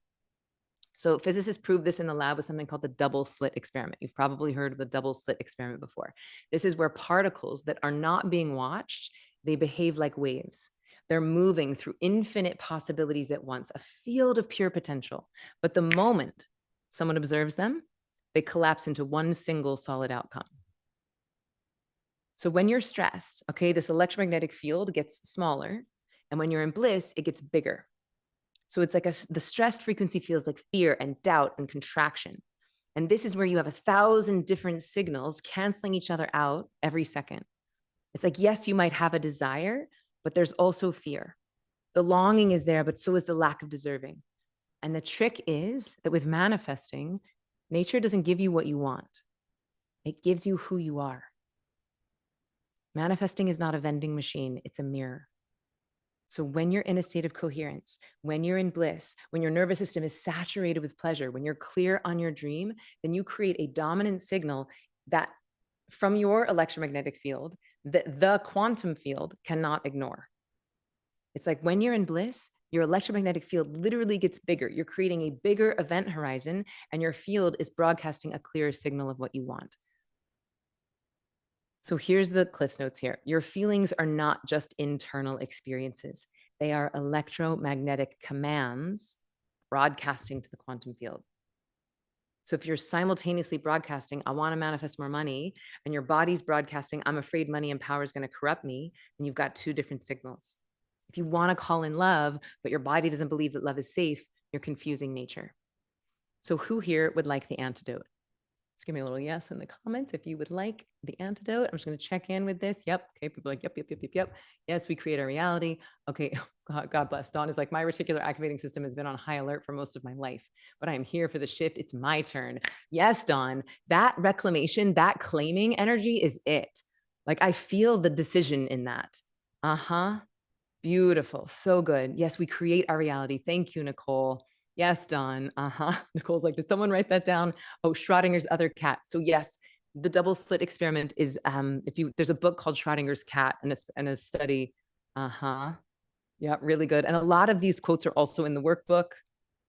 Human consciousness does not just observe reality, it selects the reality. Good. Okay, y'all are ready for the antidote. Here we go. Back to business. Scientists have found that if you can get into coherence and hold a thought for just 27 seconds, then your brain starts to attach more neurons to it. My mouth just misfired. I'm going to say that again. Scientists have found that if you get into coherence and hold a thought for just 27 seconds, then your brain starts to attach more neurons to it, and you start having more thoughts on that same track. That's essentially neuroplasticity in a nutshell. So who wants to try it together? You guys want to do it? I want to share. Oh my God, I love you, Herb. Thank you so much. So I want to share one part of the Ziva formula with you, and it's called visualize. And this is where we get to listen deep. This is when we get to drop beyond the mind. And I'm going to invite you during this to hold the feeling. Okay. So even if you're not clear on exactly what it is that you want, we can tune into the feeling. All right. Even if you are clear on what you want, we're going to paint that picture. We're going to tune into the smells, the sights, the sounds, the tastes, so that you can feel this dream already done in your body.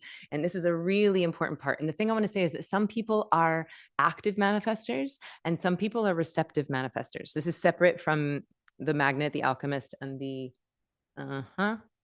Visionary. This is more basic. This is about what level of specificity turns you on. Okay, because some people, the details really turn them on. They're like, oh my God, I could smell the car when I got in it. I could feel the stubble of my boyfriend's beard. I knew exactly the color of the paint in the powder room of my new house. And for some of them, the details are like, yes, it really gets them into the dream.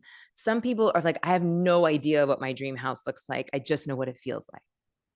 Some people are like, I don't know what kind of man I want to date. I just know I'm going to feel held when I'm in his arms. Some people don't know exactly what job they want, but they know they want to feel like lit up and turned on by their job. So again, there's no right or wrong way to manifest here, but just do what feels good to you. If the feeling turns you on, then get into the feeling of this visualization. If the details turn you on, then great, get into the details. Okay. Yep. Get into the feeling. Some people are the second type. I'm a feeler. Laura, let's love and go. I've never heard that before. Okay, LaPortia's like, I can't wait to replay this over and over again. Okay, LaPortia, I hope you got into our VIP so you can extend your access to the replays. And I'm having so much fun. Are you guys having fun? Yeah, Jana's saying the feelings are everything. Yes, thank you, Neville Goddard. Neville Goddard wrote a whole book called Feeling is the Secret. And that's what I was saying earlier. It's that it's not just, it's never about the thing. It's always about the feeling we think the thing will bring. Okay, so here we go. We're going to take a few minutes to drop into this visualization, and then I'm going to have you write some things down. So if you have your journal, I would get it ready. If you have your workbook, I would get it ready. Here we go.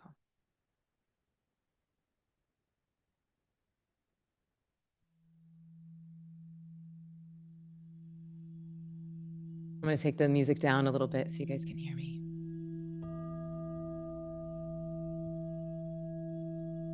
Just taking a moment to tune back into all of the coherence and the field and the safety and the magic that we've already created in our bodies. We've received a lot more information in the mind. So allowing your awareness to start to drop down deeper into your body.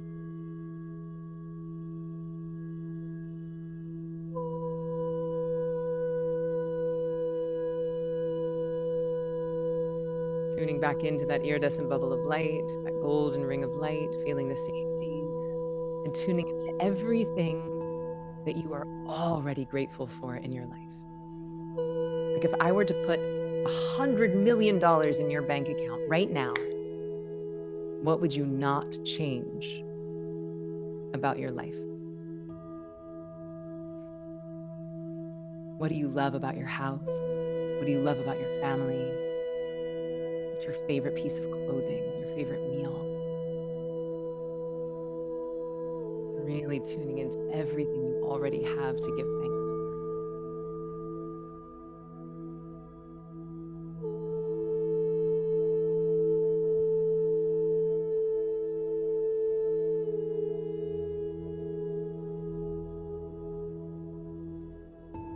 Remembering that enthusiastic gratitude for what is the fastest path to enthusiastic gratitude for what is on the way. So scanning your body, your home, your relationships, your job, your neighborhood, for everything that you feel grateful for right here, right now.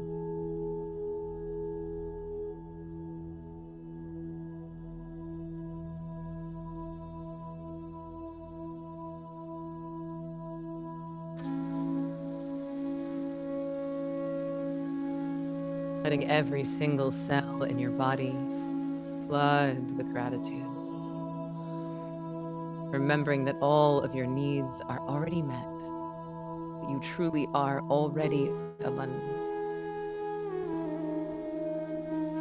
And from this space of safety and gratitude, if you could wave a magic wand over your life, there's one dream that feels alive for you, one thing that you would love to manifest during our 8-day container together.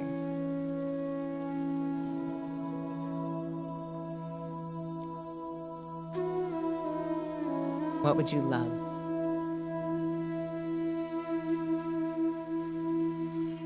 What would you love?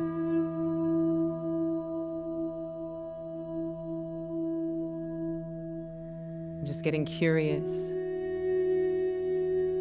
because it's possible that this dream may have changed even in the time that we've spent together. So opening up your heart, opening up your crown, connecting with future you, and from a place of asking nature, how would you love to use me?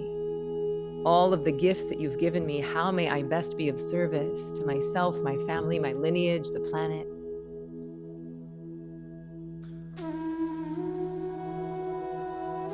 What would I love?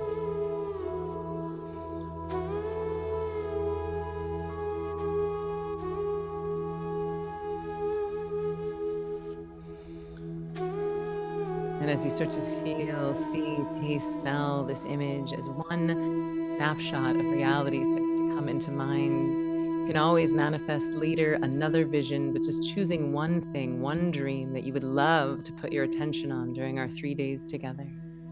What would I love? Really, really good.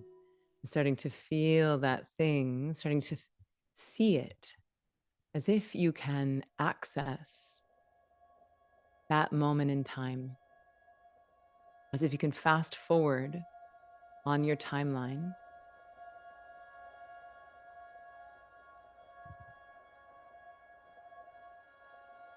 and drop yourself into the moment where this dream is already done.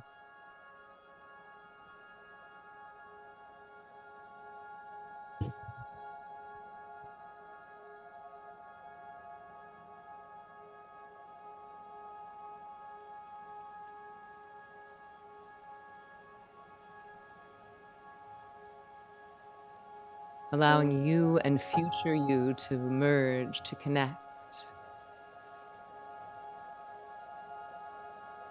As if you could put on a virtual reality headset and allow yourself to totally submerge, dissolve, melt, and enjoy this dream already done.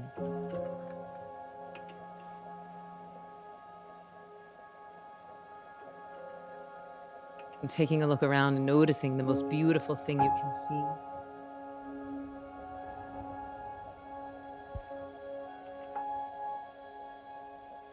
Perhaps it's the light shining off of your beloved's eyes, or it's the color of your new home, or the smile on someone's face, flowers in your garden. And the dream can be as big or as small, as selfish or altruistic as you desire. It just matters that it's real. It just matters that it's true.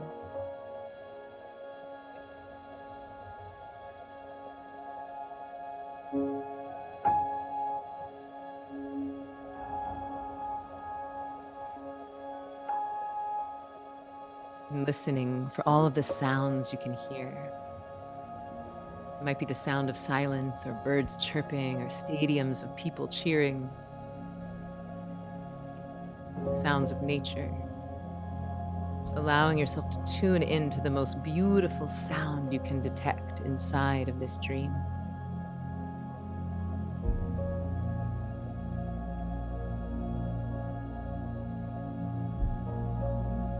Noticing any tastes or smells. Allowing your whole body to enjoy this dream. Giving yourself full permission to feel the feeling of it already done.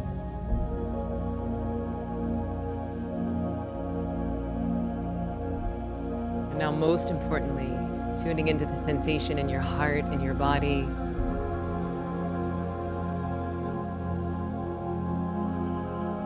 letting yourself feel the gratitude, the celebration, the joy, the awe, the giddiness of knowing that you co-created this with nature. The delight of knowing that you got to paint on the canvas of your existence.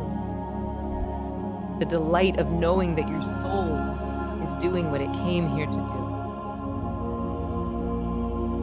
Feeling so confident in being in the center of your own dharmic path.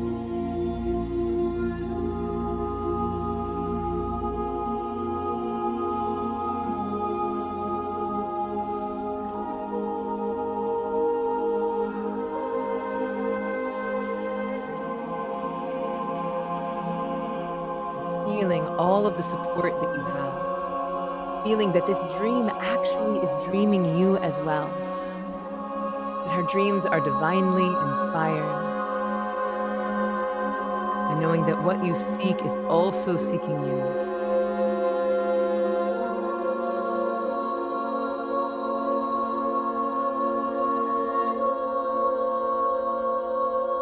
Letting yourself enjoy the sounds, the tastes, the smells, the light.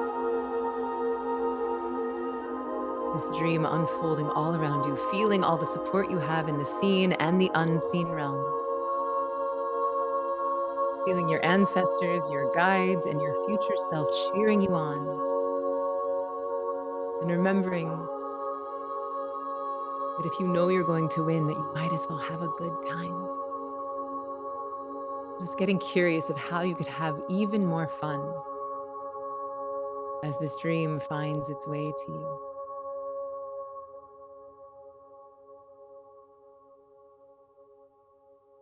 And taking a snapshot of this dream, smells, the touch, the taste, and the feeling. As you play this movie in your mind, just taking a snapshot, all 5 senses, imprinting it right here, right now.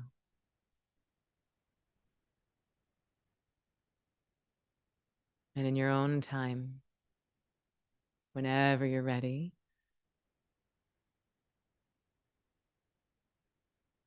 but not yet. In a moment, I'm going to invite you to open your eyes. But as you open your eyes, I don't want you to open your eyes like the person who closed them. I want you to open your eyes as the person who already has the dream, as the version of you that is already an energetic match for this dream. What shifts, even subtly, inside of you when you know beyond a shadow of a doubt that this dream is inevitable? Open your eyes with that level of certainty, that level of confidence, that level of commitment, that level of deciding that it is done. 3, 2, 1. Opening the eyes. Really good. Really, really beautiful. So if you're feeling brave, I want to invite you to share in the chat your dream, but here's the rules. You're writing this dream as if it's done. I met my person. I met him, y'all. It was worth it. It was worth it. It was worth all the therapy and all the ayahuasca and all the sleepless nights and all the pleasure prayer. I met him and oh my God, he's even better than I knew to pray for. I got the job. I did. It was worth the fear. It was worth it. Oh my God, I got it. This job is so good. I love these people so much. I found my dream home. Like whatever it is, I want you to put it in the chat. A couple sentences. Let me see these dreams. I met my twin flame. I'm a match for my twin flame. I have deep peace. I'm traveling the world. I love my family so much. Nick's got the part. Emma's living in my own beautiful home. Oh my gosh, Kenneth got his new house. Vera found her purpose and she feels love for people no matter what. Jamili is working freely from home and she's loving it. Candace also found her home. Nina has abundance on her piece of land. What? You guys are amazing. Isabella found her husband. You guys, what? Yep, Ruth is traveling all around the world with the man of her life. Dominica became multi-orgasmic. Girl, you're in the right place. Yes, I got my dream job. I am the greatest therapist in my area. Yes. All right. You guys really got the assignment. Also, how fun is it to be in the frequency of everyone else's dream already done?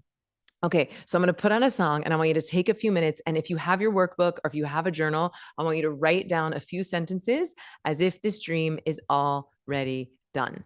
Okay, and here's the rules: you don't get to put your complaints inside of your prayer. Okay, so don't be like, I met my man and he's not an asshole. I'm cancer free. My job doesn't suck. Like, no, just my job's amazing. My man is the best.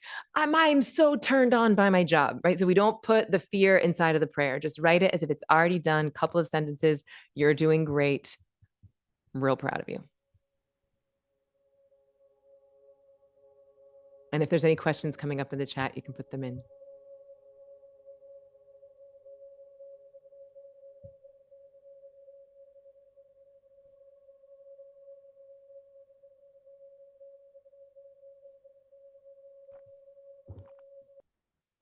Oh, music change. That's actually the song I wanted.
Just let it flow.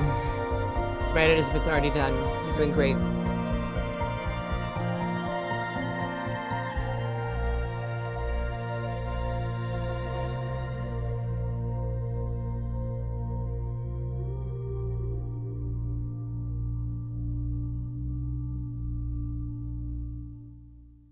I read something crazy the other day that said that writing, like actually writing with your hand, is one of the highest ROI activities you can do for your consciousness.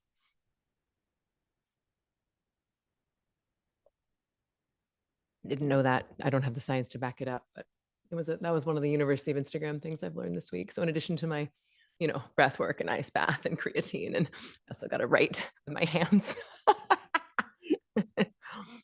Okay, so that, my friends, is what the laser frequency feels like. Anyone want to share in the chat what came up for you as you were writing it? Anyone feel like, oh, like something like flowed out that you weren't expecting, that surprised you a little bit during the visualization? So this is the power of this laser frequency, of getting into coherence, getting clear on what it is that you desire. Okay, now there's a part 2 to this homework, and it's a little bit braver, requires a little bit more courage.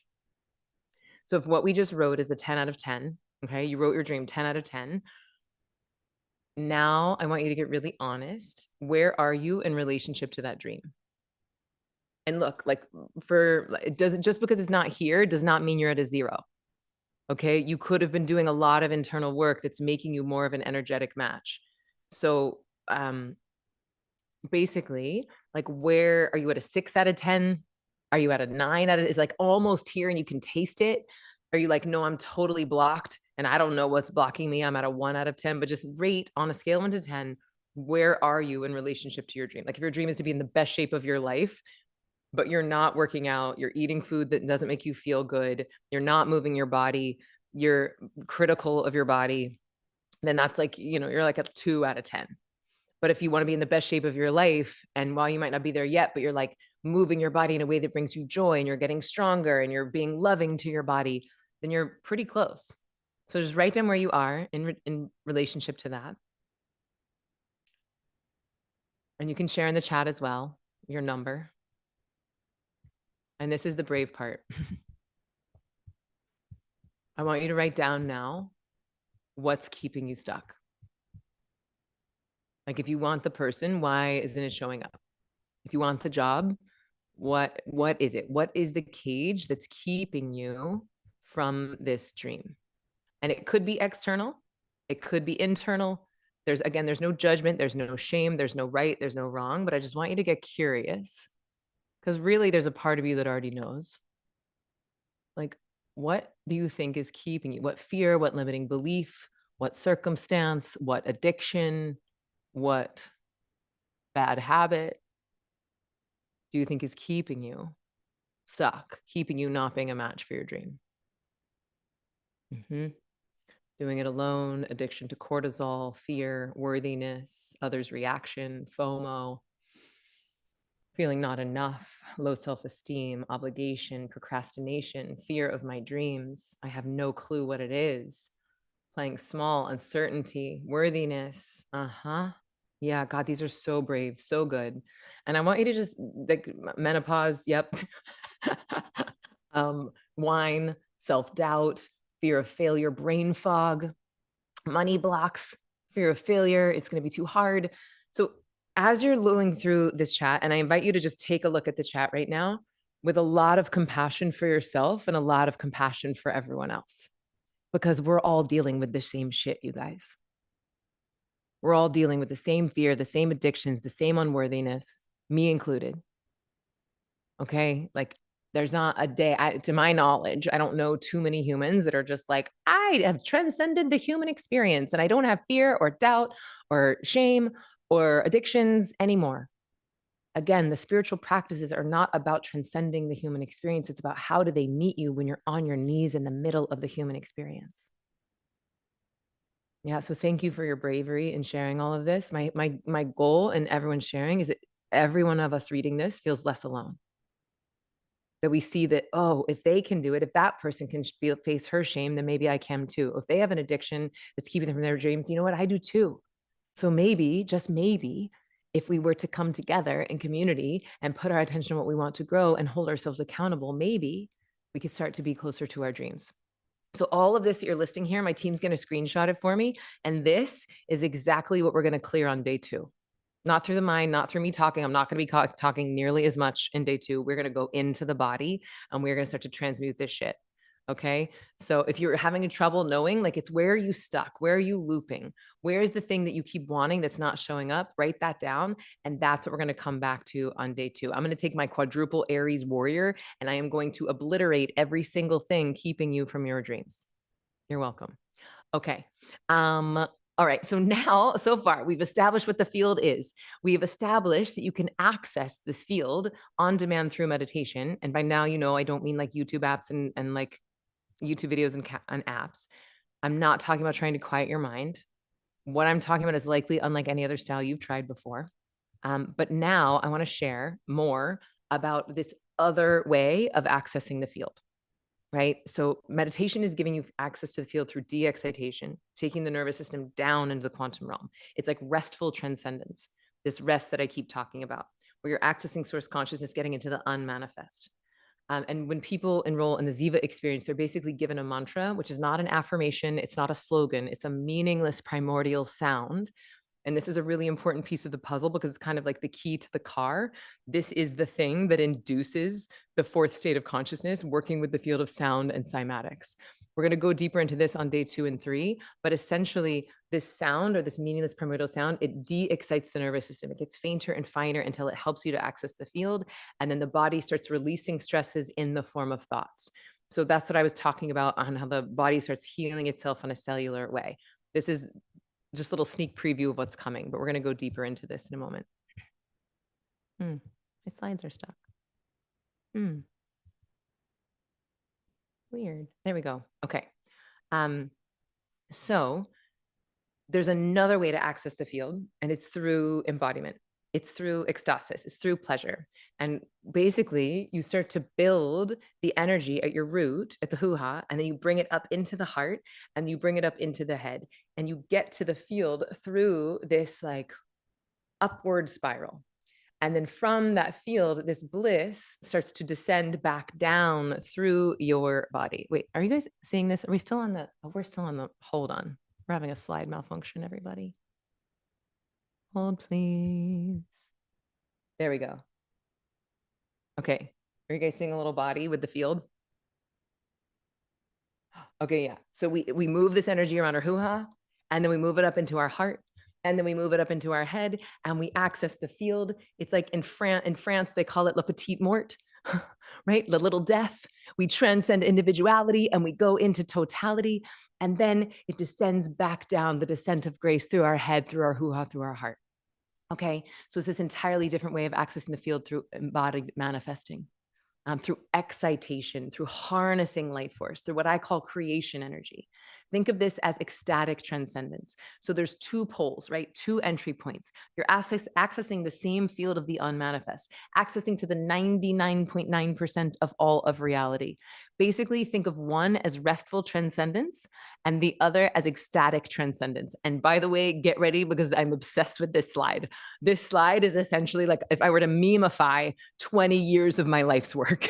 It's like, and I have all these ideas of like unmanifest, manifest, rest, ecstasis, masculine, feminine, right?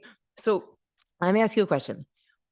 Would you like to keep grinding harder, working more, stressing out, sleeping less, having less pleasure, working with the 0.1% of the knowable universe?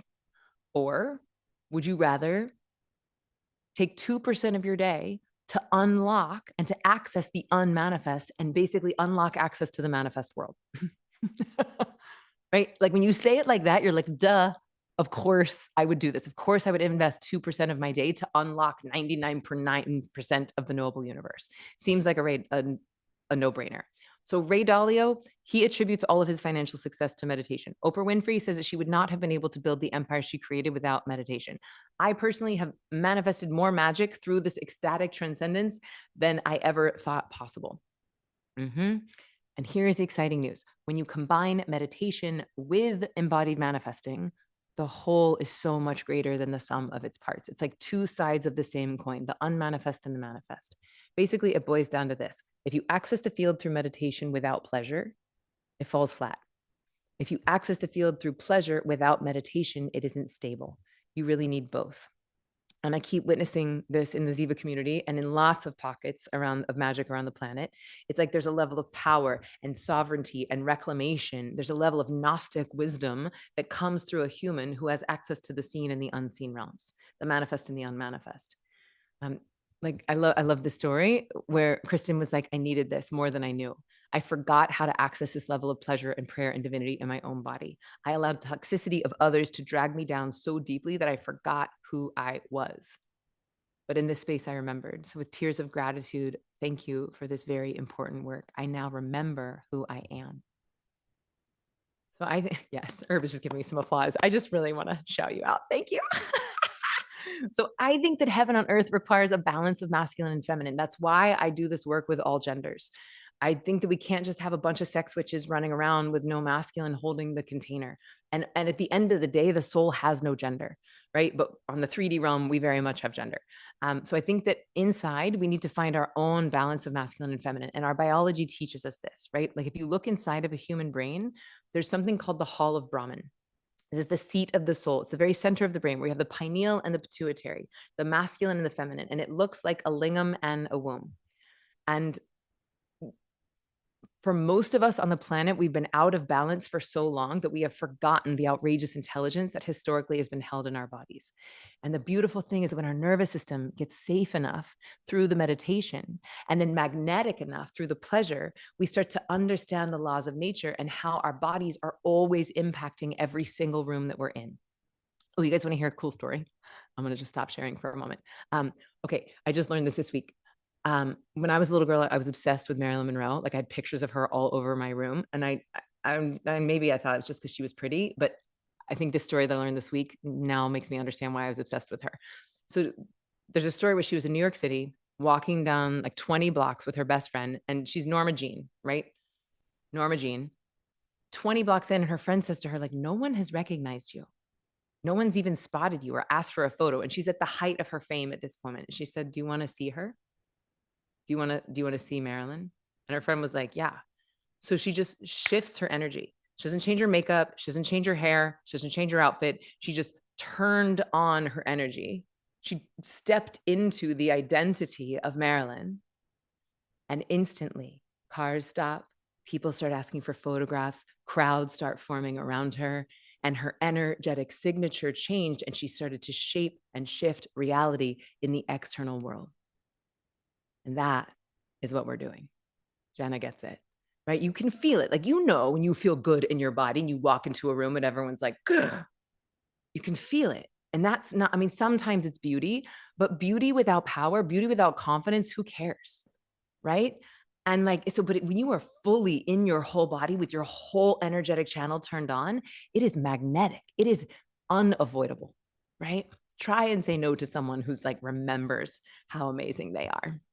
Okay, so if you want to experience a taste of how to access this, of turn on your own divinity, basically how to access releasing your own DMT or God particle into your brain, this is what we're going to do on day 3. You're going to get a taste of the Ziva formula called Magnetize, and it's going to be wild. But if there's a little piece of you that's nervous about the whole pleasure thing, I want you to know that that's really normal and really understandable, because we're up against thousands of years of conditioning to make us think that that is a sin or dangerous. So I'm going to be going into the history and science of this on day 2.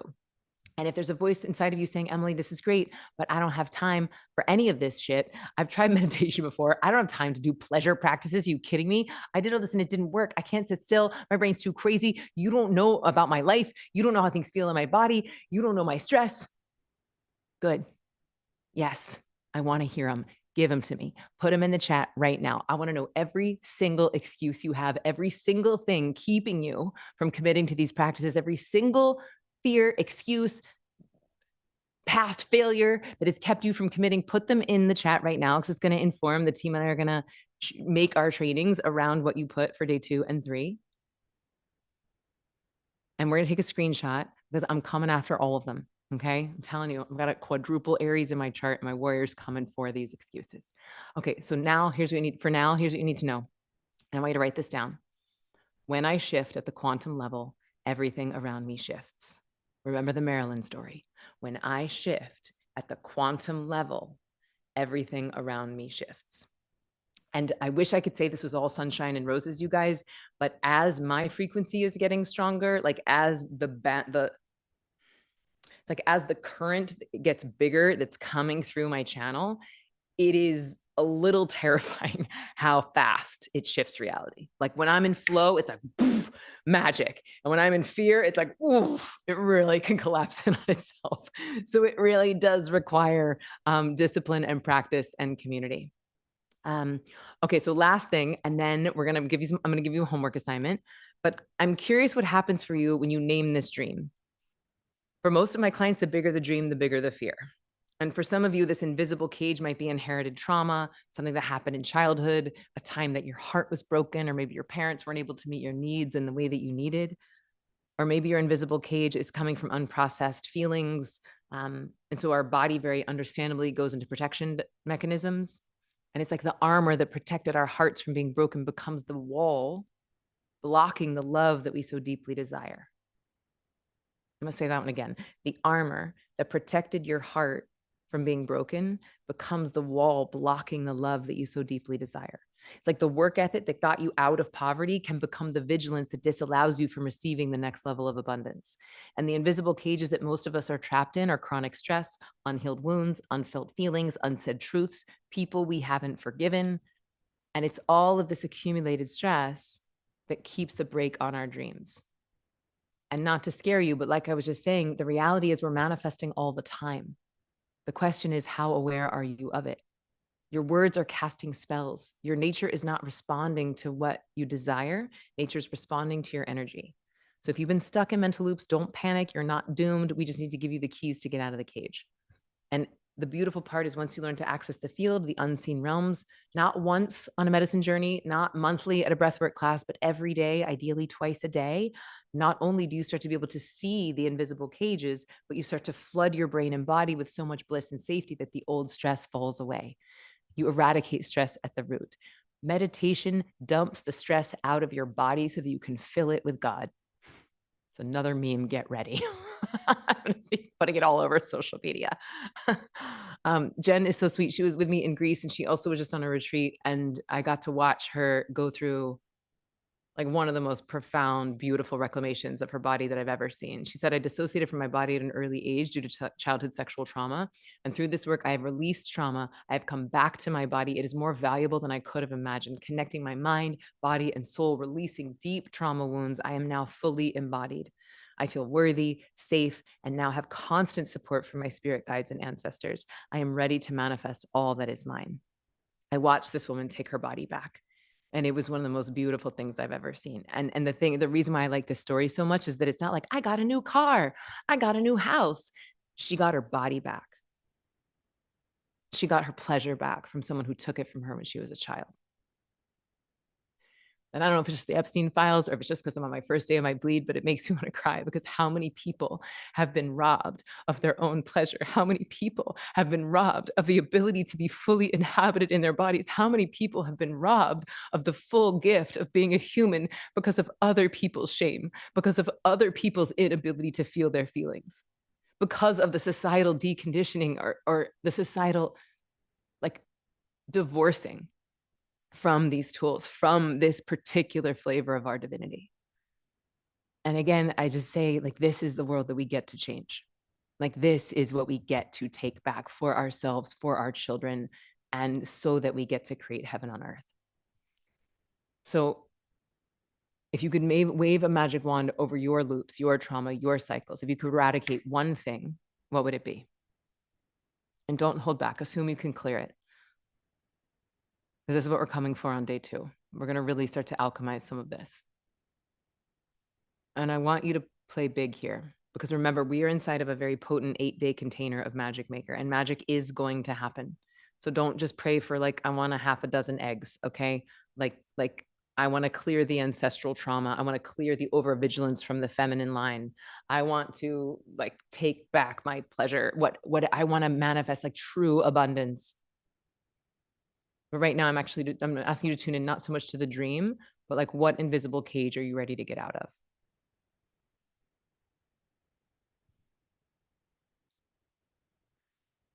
All right. I'll give you a few more seconds to finish that up. If you want to share it in the chat, you're welcome. Really moved with everyone's bravery and how full out you're playing. It's impressive. Starting to bring it to a close. You're doing great.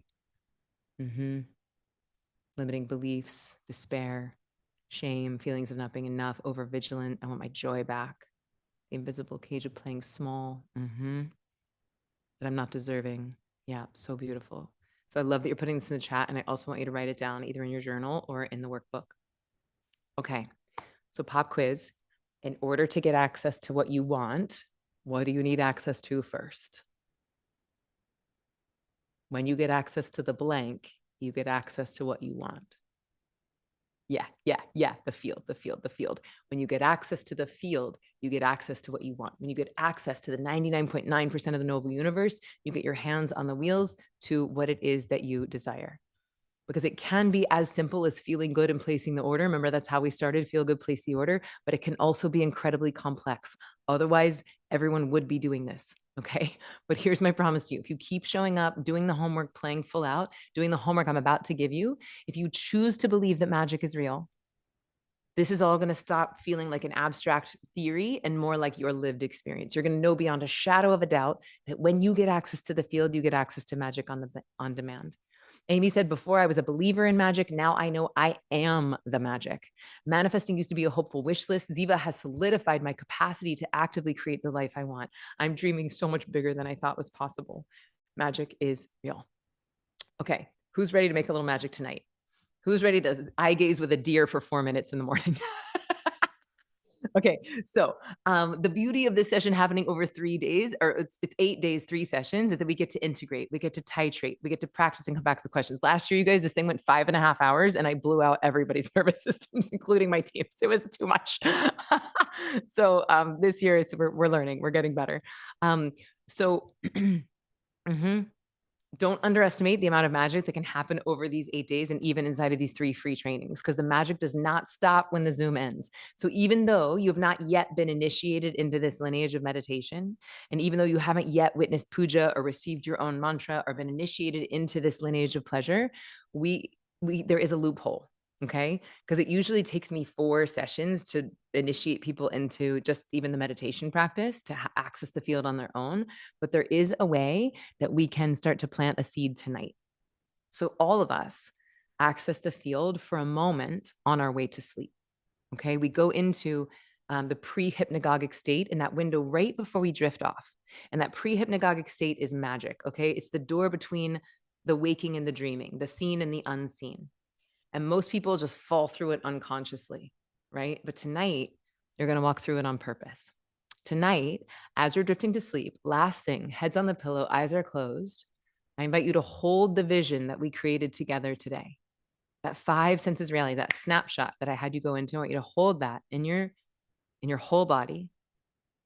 And then out loud, I want you to say, I see evidence of magic all around me. I see evidence of magic all around me. 3 times. I see evidence of magic all around me. And then as you drift off to sleep, you're going to give thanks for all the magic that you've already experienced today. So it's very simple. Okay, this is like a 10-second homework exercise. As you're drifting to sleep, you're going to tune back into that dream, that vision that we created. You're going to say out loud 3 times, I see evidence of magic all around me. And this is in your workbook, okay? So simple, so easy. Hold it for at least 27 seconds. So I said 10 seconds. I was wrong. At least 27 seconds because we want those neuropeptide connections to start firing. And then if you want a little bonus extra credit, you want to help us make some more magic on the planet, as you start to see the evidence of magic pour in, as those deer start to come up and start eye gazing with you, or as someone calls you out of the blue, or as someone shows up on your Instagram feed, or as you get like a random email from someone that just happens to be the perfect person for this dream, I want you to share it. I want you to tag us at Ziva Meditation and just let us know your magic. It could be a photo of it. It could be you talking to camera about the magic that you witnessed. And like, yes, this is absolutely a helpful marketing tool for us because we want more magic makers to come into this. And here's where it's going to be really good for you.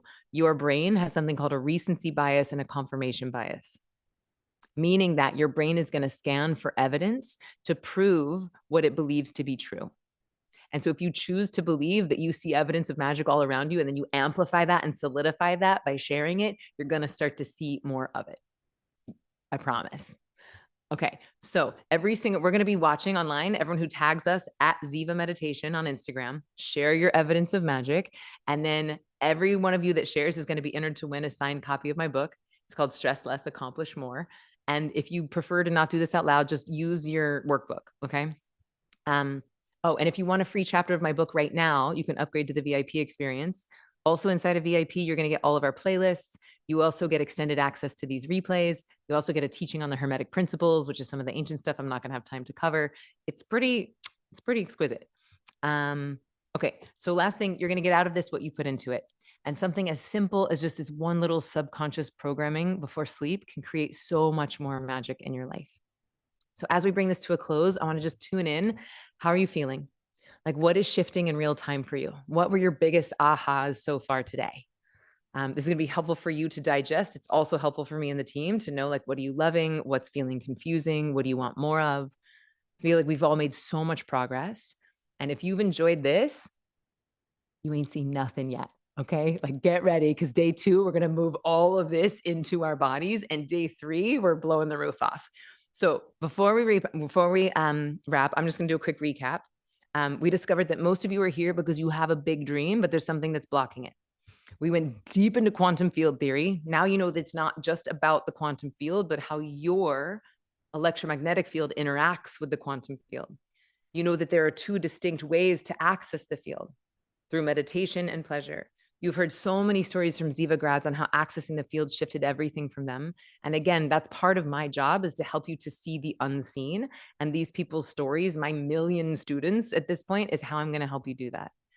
You've learned why most other styles of meditation are actually teaching mindfulness, which is keeping you in the realm of thinking and ultimately can waste your time if you really want to get your hands on the wheels of reality. And how most manifesting methods keep you stuck in the surface layer of the mind and they miss the body completely. They miss the pleasure part completely. And now you know that the whole of meditation and manifesting is so much greater than the sum of its parts. So now that you know that accessing the field is the way to get what you want, access to the unmanifest is going to supercharge your manifestations. You're probably asking, how do I actually get there? How do I access the quantum field on demand? And that is what we're going to cover on day 2. So Tuesday, the 21st at 1 p.m. Eastern time, same, what's that? I forget. There's some like movie quote that I don't remember. But you're going to get to experience one of my favorite parts of the Ziva formula. And it's called Alchemize. And it's going to help us to unlock these invisible cages. Because remember, bliss is any feeling fully felt. So right now you got a choice. Are you the type of person who starts something and quits? Because that sends a signal to nature. Nature's like, oh, okay, they're not willing to commit. Can we trust them with their big dream? Or you can make a decision right now to be the type of person who follows through, who commits, who signals to nature and yourself that you can be trusted with your dreams. So I want to make sure that day 2 is on your calendar, Tuesday, July 21st, and then part 3 is Thursday, the 23rd. Some folks have shared that the live ceremony alone was one of the most transformational experiences of healing on a cellular level. I moved energy, I removed blocks, I manifested what I truly desire, and it worked. Something happened literally a couple days later that saved my life and my marriage. Not to be dramatic, but whoa. And like I said, some people have reached out craving a little bit more support. So if you want to do the VIP, you can scroll down and get that here. And last but not least, in just a moment, we're going to dance it out. Remember to do your homework tonight as you're falling to sleep. I see evidence of magic all around me 3 times, and then tag us. I want to just read about your ahas before we dance it out. How are we doing on time? Oh my, 3:30, not bad. 2.5 hours. We did a lot in 2.5 hours. I know I did 30 minutes over, but I think it was worth it. Okay, Dave and Sue are feeling hope. Harriet is feeling, I love the concept of the invisible or ancestral cage. Oof. Elle said the quantum field is not unreachable. Kathy's feeling light energy in my heart chakra. Elise is saying fun. Thank you. That's right. This stuff can be fun. Oh, cool. Great. Thank you. Thank you. Thank you. I remember this feeling from when I was a kid. I'm feeling hope and excitement. I love finally connecting with you after experiencing on Mind Valley. Oh, yay, Herb. That makes me happy. It's like coming home. Yes, Sylvie. That's how I felt when I first started studying the Vedas. Like, how did I manage to forget this? It felt like coming home, not like learning something new. Okay, great. Diana's saying this is confusing. Should we set aside 2.5 hours or 2 hours? So Diana, if you can, set aside 2.5. We said 2. I went long, and I would say I'm sorry, but I'm not.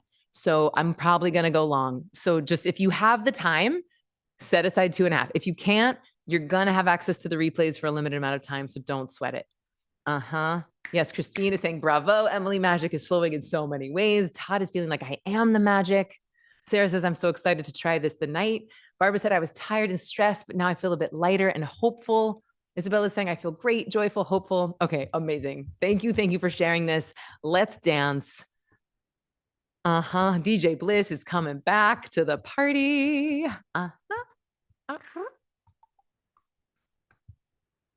I wish we could do slides and music at the same time. That's something I would like to manifest. Slides and music at the same time. Zoom, if you're listening, this is our dream. Okay, this is a sweet one. Oh no, we're gonna kick it up a little bit more. In the faded light, you touch my body. I can feel your hands on my skin. Think you got me right where you want me, but you're just in my way. I came to party on my own. Yep, that's right. Come on, stand on up. You took a lot into your brain. I'm going to invite you to dance it into your body, letting your spine feel fluid, celebrating yourself for showing up. Yes. Boy, you can cool it down, not here to fool around. Just wanna dance, dance, dance, dance, dance, dance. I know you want me, but I don't care, baby. Just wanna dance, dance, dance, dance, dance, dance. Yes, I love you guys so much. Yes, Denise, get it, Nikki. Jessica, you better punch it out.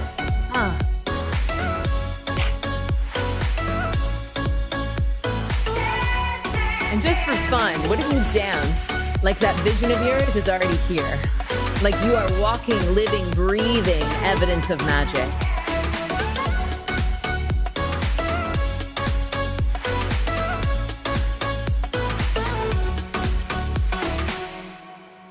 Big deep breath in. In the shade of night, you're moving closer. Exhaling, bringing one hand on your heart, one hand on your belly, and truly giving yourself an enormous high five. Thank you for showing up for yourself, for each other. I will see you on Tuesday at 1. Share this with your friends. They can join us and watch the replay.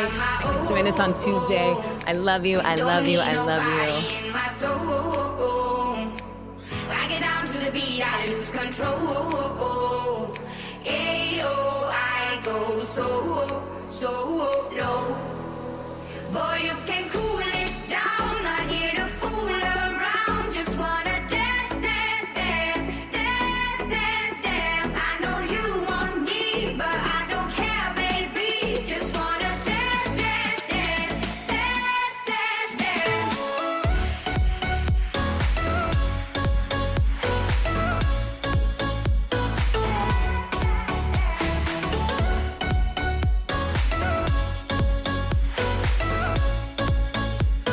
Dance, dance, dance.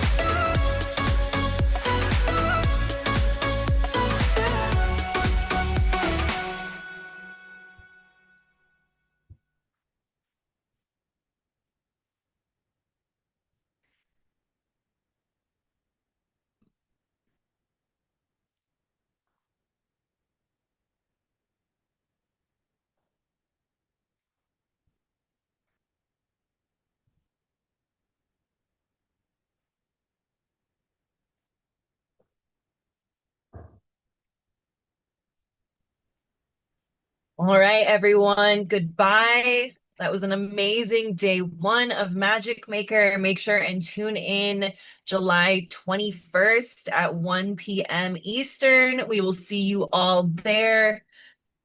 Thank you, thank you, thank you.